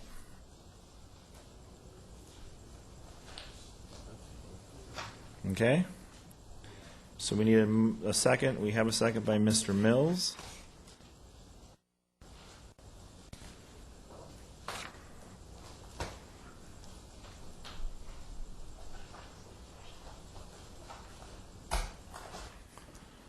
Okay. Motion unanimously carried 4-0.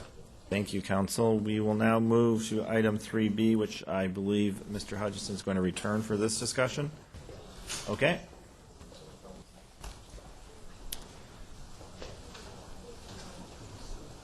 Item number 3B is proposed ordinance relating to event houses. Mr. Holland.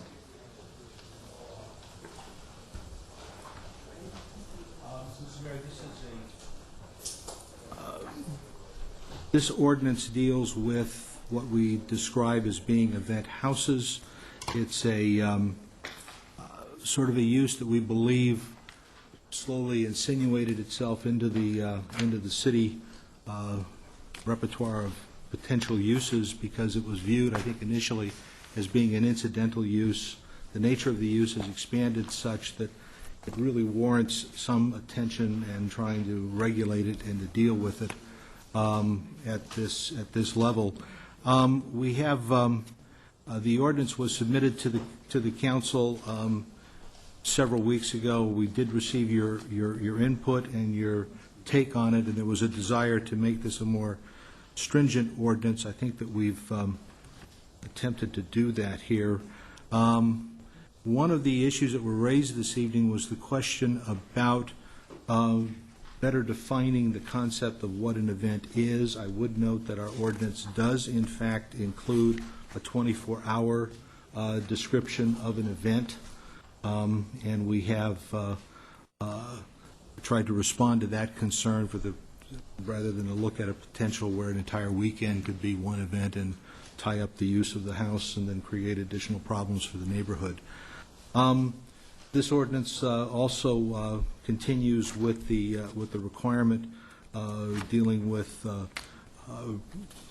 radio receivers, musical instruments, etc., as a prohibition for that event house. This also has a signing requirement, and so the council may wish to decide whether or not the signing requirement should be applied here. It should be amended to indicate that during the event, that's when the signage requirement would be applicable if that's the orientation that the council wants to take. Otherwise, I'm prepared to answer any questions that you have about this ordinance. Thank you, Mr. Holland. Mayor Pro Tem.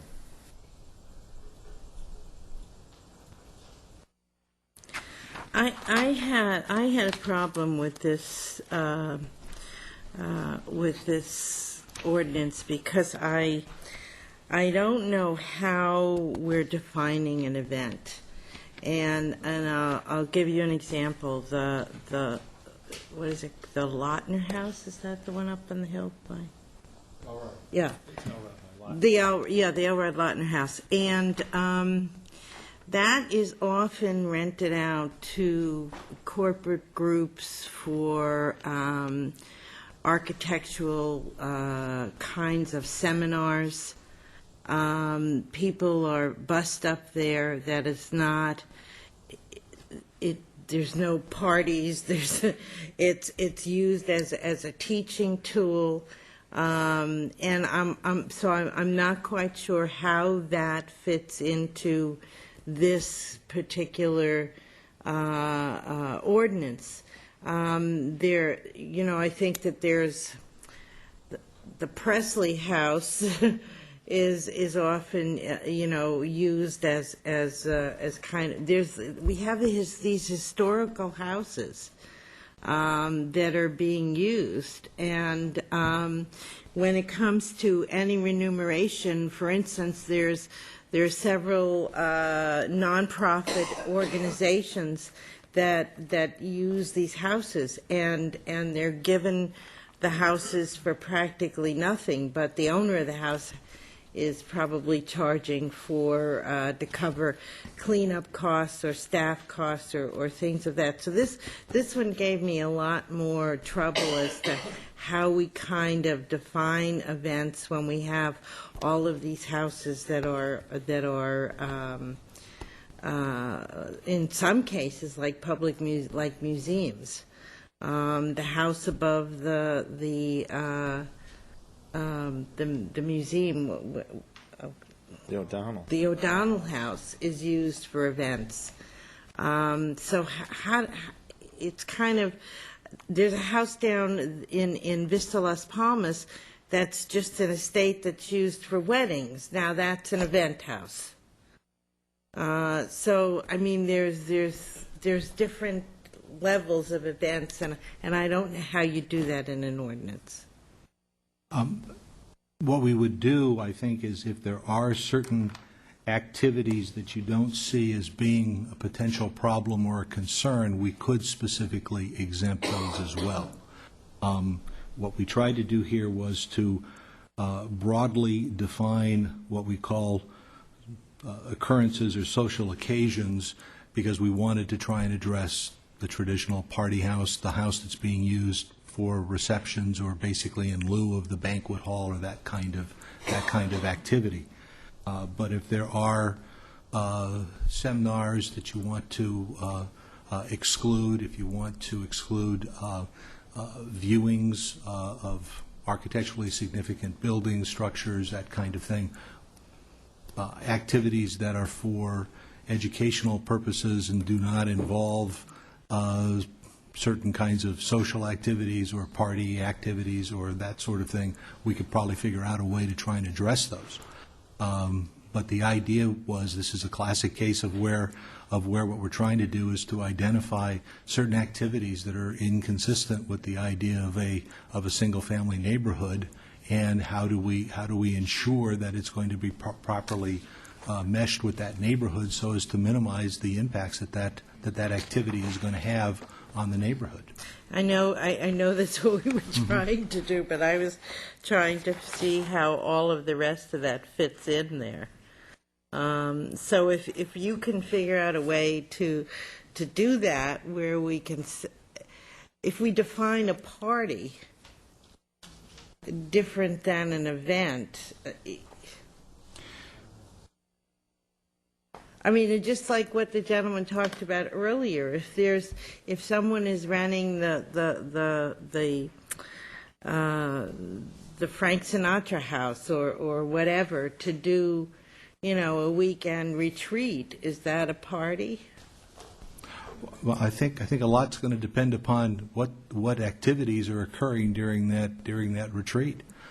If they're inviting a large number of people over and they're occupying the place for some sustained period of time, and they're basically engaged in activities that one might describe loosely as being a party activity, maybe we've got an issue or a problem.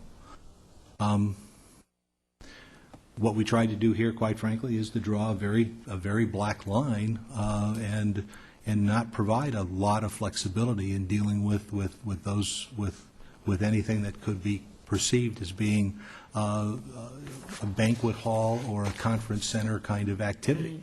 The idea being that a banquet hall or a conference facility or convention center may be the more appropriate place for that activity than within the middle of a single-family neighborhood. Okay. Okay, Mr. Weigel? Thank you, Mr. Mayor. I just had a couple of questions. Obviously, the sign thing we discussed. And I guess I don't, in terms of an event, I don't have as big a problem posting a sign during the event of who is the responsible party. But you almost don't have to do that because the ordinance requires someone to be on site that is a responsible party during the event. Isn't that correct? That's correct. So the sign thing isn't really necessary. Other than the fact that it gives somebody a number to call, because you may not know that it's necessarily an event or an event house or an event activity that is occurring, and you may not know who to call. And you don't want to go up and knock on the door and complain to the party that's there. Point well taken. Just putting a sign out there saying, call this number if you've got complaints, or call this number if you have a question, probably does make sense.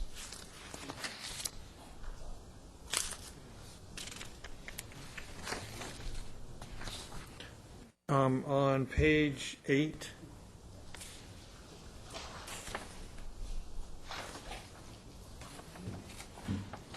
application for permit, under 7, we're having them notify the Office of Neighborhood Involvement.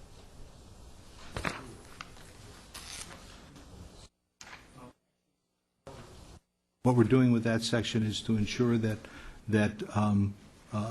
affected or interested persons are all being noticed. And what we've suggested there is that an applicant who's going to be applying for an event house would need to give notice to adjoining property owners and ONI, so that ONI could distribute and make that information available to the neighborhoods. So if it's not an organized neighborhood, does that mean they don't get that service? Well, they wouldn't have the same, but they wouldn't have a group that would be noticed. But you would have the rest of the neighborhood being noticed, or those properties that within a radius of the unit. Yes.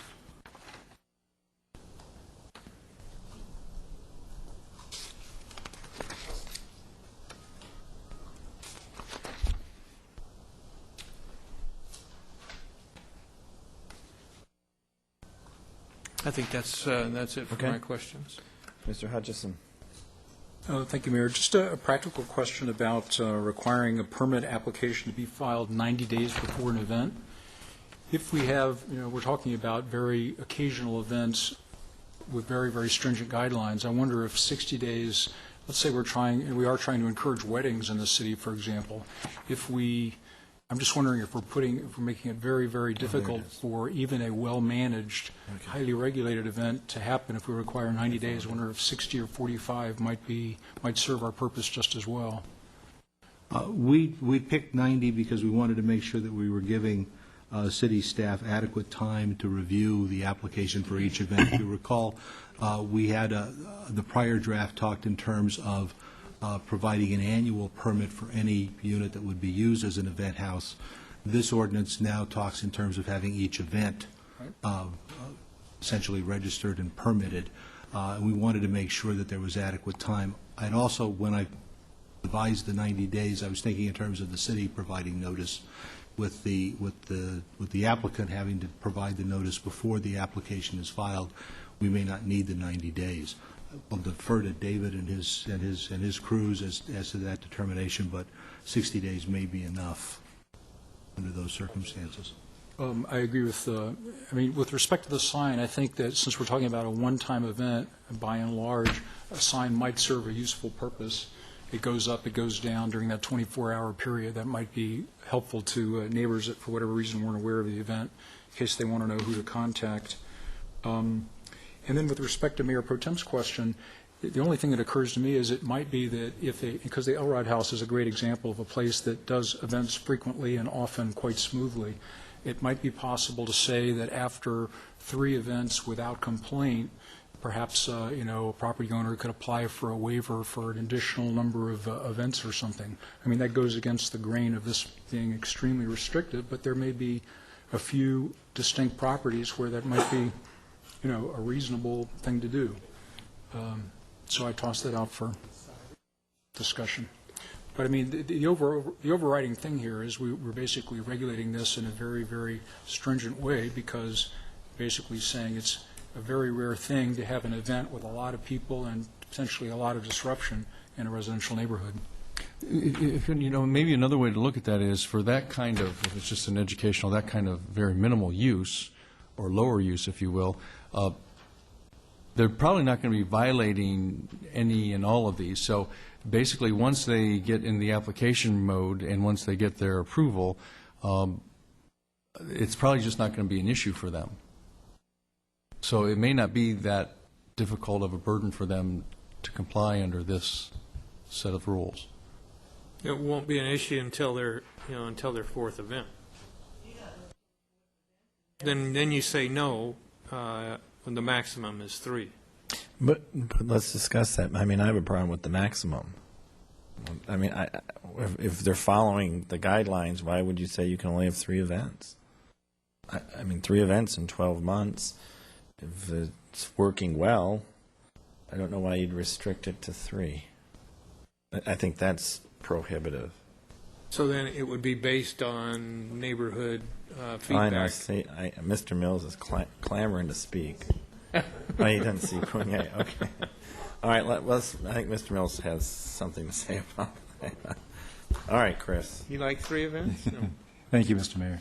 I think to get on with where the mayor was going, I agree. I think if someone runs an event well and they take care of what they need to do and they do everything they need to do, I'd hate to stop at 3.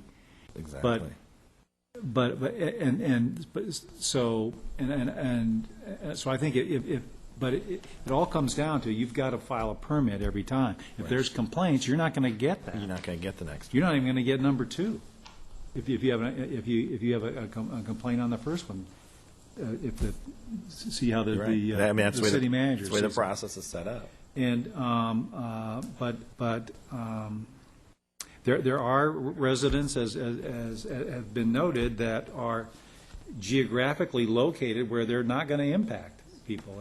And Southridge is certainly a private gated area, and the Elrod House is right next to the guard shack, and there's a full-time guy there all the time, and it's just yeah, and so I mean it's kind of a natural. I hate to penalize not only the site but for someone who runs a good event. And yeah, you get busing. Mm-hmm. So I think there's a way to work on that. And I, Mr. Hutchinson as well, I had a problem with the 90 days. I think 60 works. I think Mr. Reddy's office can do what they need to do within that 60-day period. And then also on the sign, I'm not a fan of putting signage in single-family neighborhoods, whether there's an event going on or isn't going on. I think we could handle the signage or the notification the same way we talking about in the event housing. In the vacation housing. In this, you're required to send out notice within 300 feet anyway. Maybe we bump it up to 500 feet or 300 feet, and in most of these neighborhoods, it's only 2 lots, you know, so maybe you bump it up, and then that information's out to every residence in there, and you could put a copy of the ordinance in there too, for that matter, what they're expected to do. And maybe we handle it the same way for the vacation house as we do here, basically, and not have to deal with the sign. I think Lee pointed out too, and there is someone on site. Supposedly, the number that the neighbors are given is the number of that person, or at least somebody that can give them that number. So I would be in favor of modifying the text in the ordinance that way, and I honestly don't see any modifications that we're really doing in this text that wouldn't allow us to get this ordinance moving now. I mean, I don't see anything major that we're doing here. And I agree with you on the sign issue. I think it kind of tacky, and I think they'll know. And that rental house is going to be by that same company for years. So I think if they know, they're going to know who it is and stick the sign up. And, well, it's the contact and stuff. Yeah, okay. Well, I think the sign's tacky. I agree with Chris. Mayor Pro Tem. Yeah. And I'm going to go back to my original statement about this one being a really hard one to really flesh out, because, and I'll use the example that I used earlier of the rental house down the street, 3 streets down from me, where the people who live on that street, there's a wedding there every week. And so there's no place for them to park. It's usually very large weddings. They block their driveway, so they can't get into the driveway. And so, to me, there's good events houses and bad event houses, and it has more to do with frequency. And I think that 3 is ridiculous. But it has to do more with frequency and number and disturbance in the area than it has to do with how many, how many times they use it. It's more like how many people are going to be there and what's the event. And I don't think we capture it in this ordinance. Okay, we have a motion by Councilman Weigel. You want to tackle this one, Lee? Yeah, my motion is to adopt this first reading, as the first reading, the ordinance with the modifications that we have requested. And those modifications would be to, first of all, indicate that the posting information, we're either going to put that as saying during the event the property would be posted, or, as Mr. Mills suggested, we could require the contact information to be included as part of the notice of the application, if you wish to do that. That's fine. It would be 60 days Notice. instead of 90 days. Right. And I'm getting the sense that there's council members that want to eliminate the cap on the number of events. Yeah, so 5.75.030, the last sentence you would just remove. Correct. And it would be at the discretion of the city manager.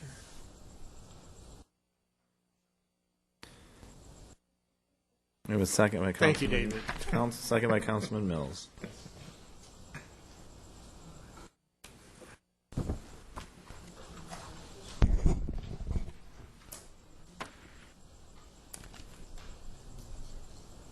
That's to introduce on first reading ordinance 1745, an ordinance of the City of Palm Springs relating to event houses. Mayor Pro Tem vote.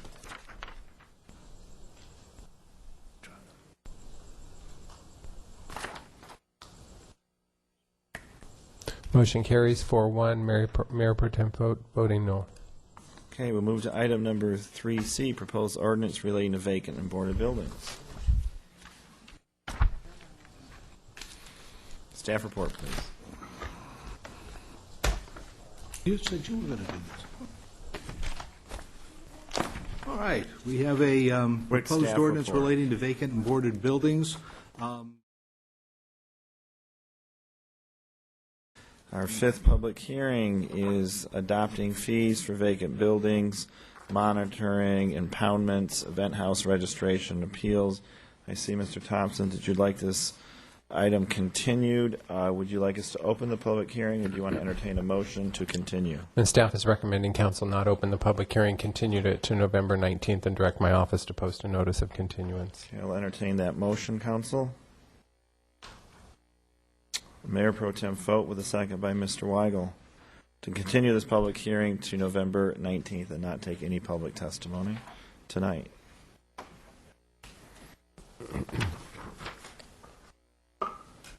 Councilmember Hutchison, Councilmember Weigel, did you cast a vote? Item 1E continued, unanimously carried. Our first public hearing, adopting fees for vacant building registration, monitoring downtown news, rack registration, impoundment, vacation rental registration, and renewal. I understand that we are going to take these separately, Mr. Clerk. Mr. Reddy? Because Rick may need to recuse We've let himself. the clerk and the attorney have revised how best to handle this. So Yes, we'll I let them believe address that it. Thank you. what we're proposing to do is to essentially handle this as two separate matters. It'd be one matter that would deal with the vacation rental registration and fees, and there'd be a separate action on the remainder of the fees. So should we handle the first public hearing on the first component? Is Rick going to have to recuse himself from That's the second correct. component? Yes. So we'll handle the first one first. All right, so we're going to actually have two public hearings here. Well, we were proposing to have one public hearing so that you could receive testimony, but Mr. Okay, on both. Hutchinson would not Okay. participate on the discussion. Okay, so we will start with adopting fees for vacant building registration, et cetera, et cetera. So, staff report on the first item.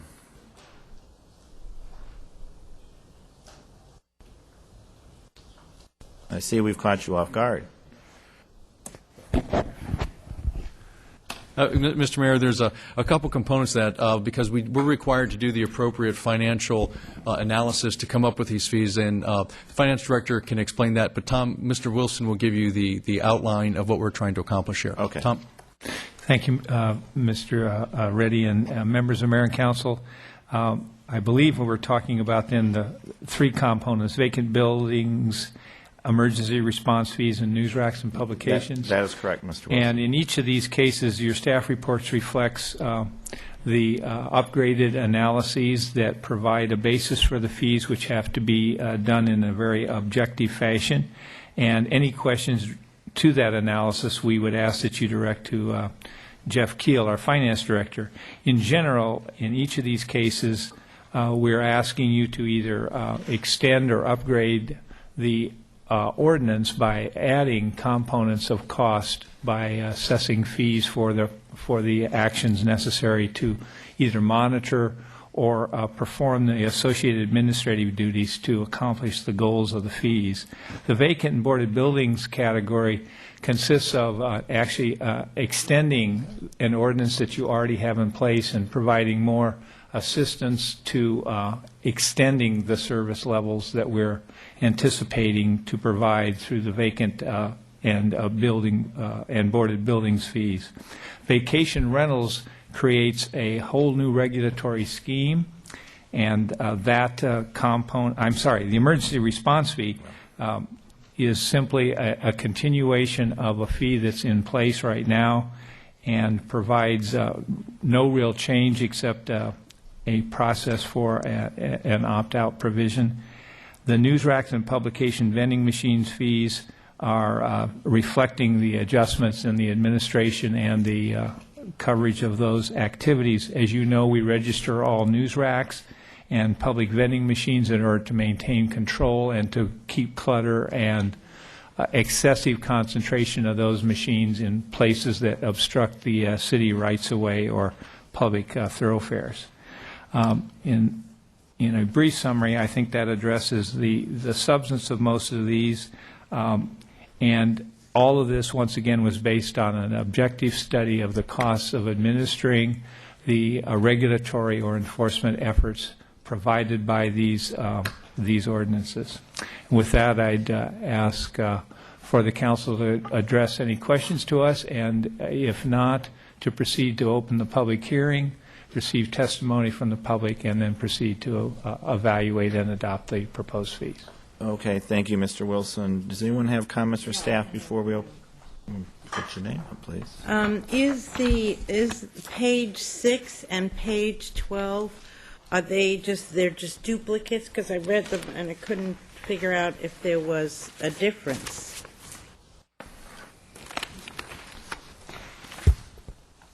They are the same. So that's the same. Get the chorus on that. Yes, that's correct. They're Okay. just restated in the same format. Not keeping with the mayor's saving paper. Can you tell me what then the $18 application fee is? If you're going to have a building empty, you go and register it. Is that?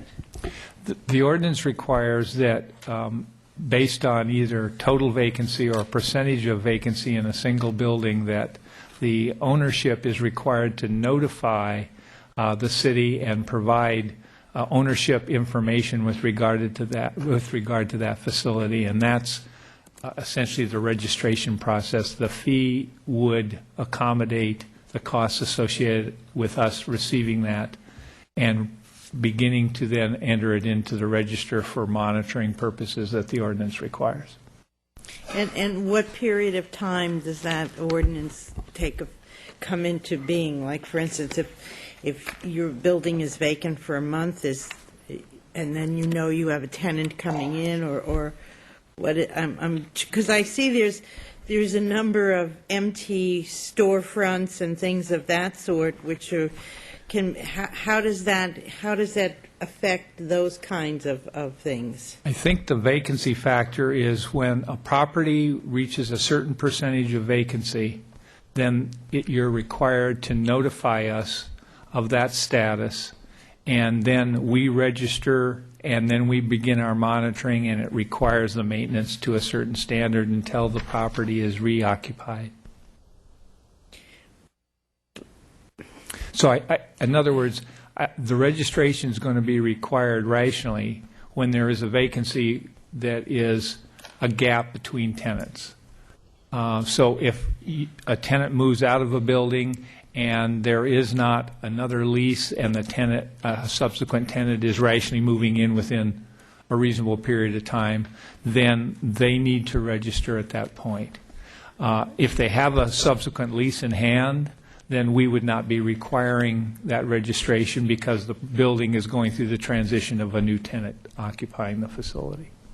And so that means that we have numerous registrations of vacant storefronts currently?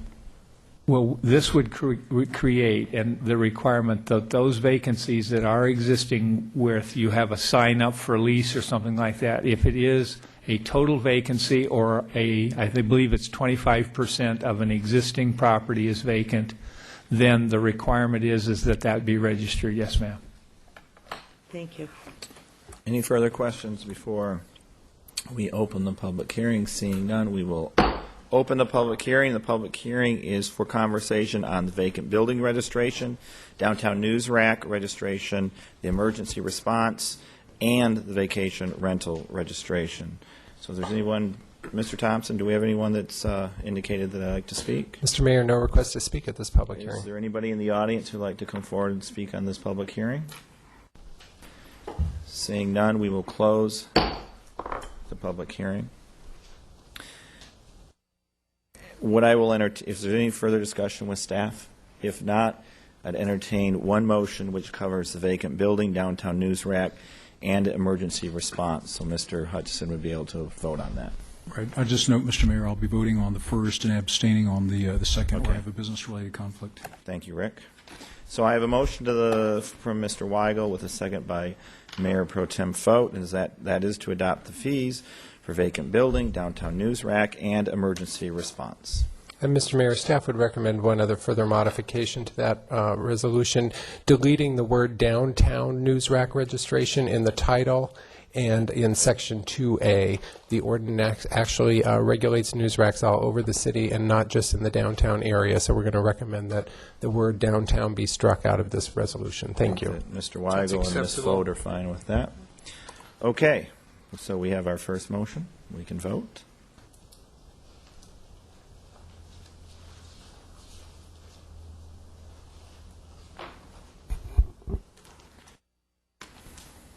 Item 1A, motion unanimously carried 4-0.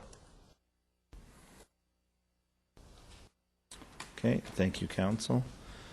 Mr. Hutchison will abstain from the next motion, which is made by Mayor Pro Tem Fote, with a second by Councilman Weigel, and that is to adopt the fees for the vacation rental registration. Motion to adopt a resolution approving vacation rental registration and renewal fees. Correct.